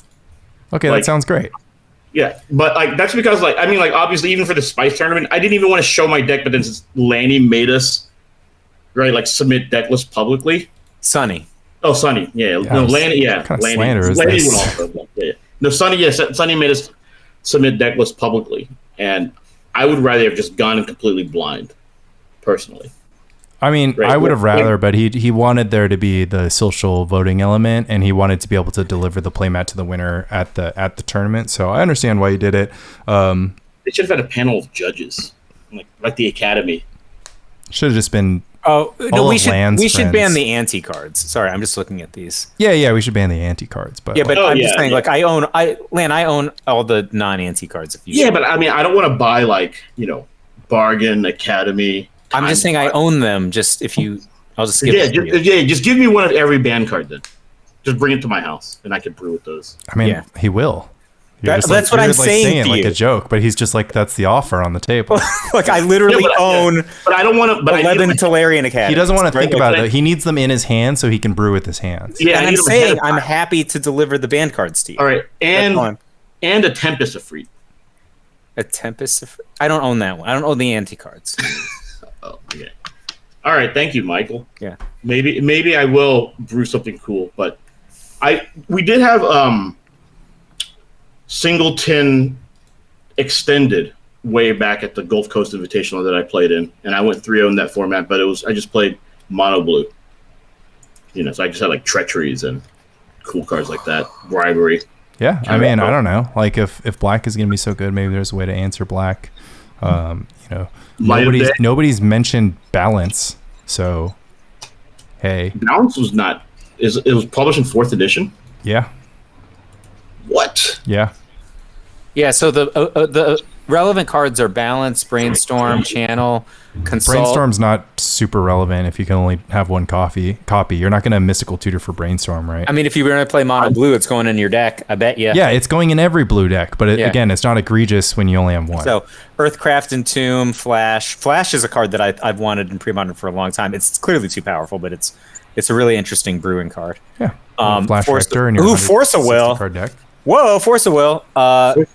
So, Lanny, didn't you just play Force of Will as your unbanned card in the ban series? Yeah, Force of Will is legal in middle school. I just played a middle school legal deck in the ban series. So and you did great, right? So I did second place. I lost, of course, to Mono Black Beatdown with Hatred and Demonic Consultation. Most of the time, it was just Demonic Consulting for Unmask, and that was fun. Yeah, sounds great. I was actually saying that we should play either middle school or old frame vintage after we do the Singleton event. Yeah, so Monolith, Land Tax, Mana Vault, Jar, Mind Twist, Mind's Desire. I would be really surprised at Monolith working out. Because to play one, it's just going to be great to play one. Yeah, maybe. No? I don't know. Maybe like it could be like it's obviously good in Devourer combo. Look, I mean, let's imagine you're playing mono blue control. It's just a great card to have in mono blue control. You get your clock out and have mana open a counterspell. What's your clock? I don't know. A Morphling. Morphling? Whatever it is. Sick. Yeah, let's just say that there's no real clock in mono blue because I tried to investigate like transformational sideboards for mono blue Stifle Knot, and I'm just like, well, there's Troublesome Spirit, which is 3/4/4. Rainbow of Free. Tidespout. Tidespout. Well, what about this bad boy? Do you guys know Gin of Wishes? I think. Gin of Wishes. I don't know. It's a 4/4 for 3, blue 1 flying, and then when it comes into play, your opponent draws 3. Oh, Lucky Gin. Is it Lucky Gin? No, it's Gin of Wishes is a modern card. Yeah, it's Lucky Gin is what we used to call that one. So what is its actual name? I think it's like Indentured Gin, maybe. Yeah. Okay. Because Dave Williams and John Becker used to play that card. Mystical Tutor, Necropotence. Oh, what about Serendib Gin? Wait, is that just Arabian? No, that's Arabian Nights only. No. Necro, Strip Mine, Tendrils, Time Spiral. Well, I don't know what Temerian Fiends is. Is this an anti card? It's an anti-card. Okay. Academy, Vamp Tutor, Windfall, World Gorger Dragon, Yogg Bargain, Yogg Will. Okay. There's a lot of good ones in this. This will be fun. Yeah, they're bad. So yeah, I'm just saying. There's a lot of brew space. So we're a few months out from that. Keep your eye on mtgnyc.com, I believe, for the latest and greatest with regards to pre-modern events around New York City. So super hyped for that. So thanks for listening. Gigantic shout out to SWB Steven for being the very first member of the Spike Colony coffee. So you can buy us coffee on that. KO-FI. Even after what I did to him on the after cheating him, I'm gonna send him a custom t-shirt for his troubles. But yeah, shout out Steven. Your support means a lot. We're never gonna paywall any kind of content. But yeah, right now I'm podcasting instead of hanging out with my wife, so it helps justify the time expense to have a little bit of support. But hey, if you want to take that money and send it to charity instead, or you want to buy Magic cards, I don't care. It's very nice of you to even think about it. So this was Spike Colony. Thanks, Lan, for joining us. Love Lanny. Thank you. Bye bye. Bye.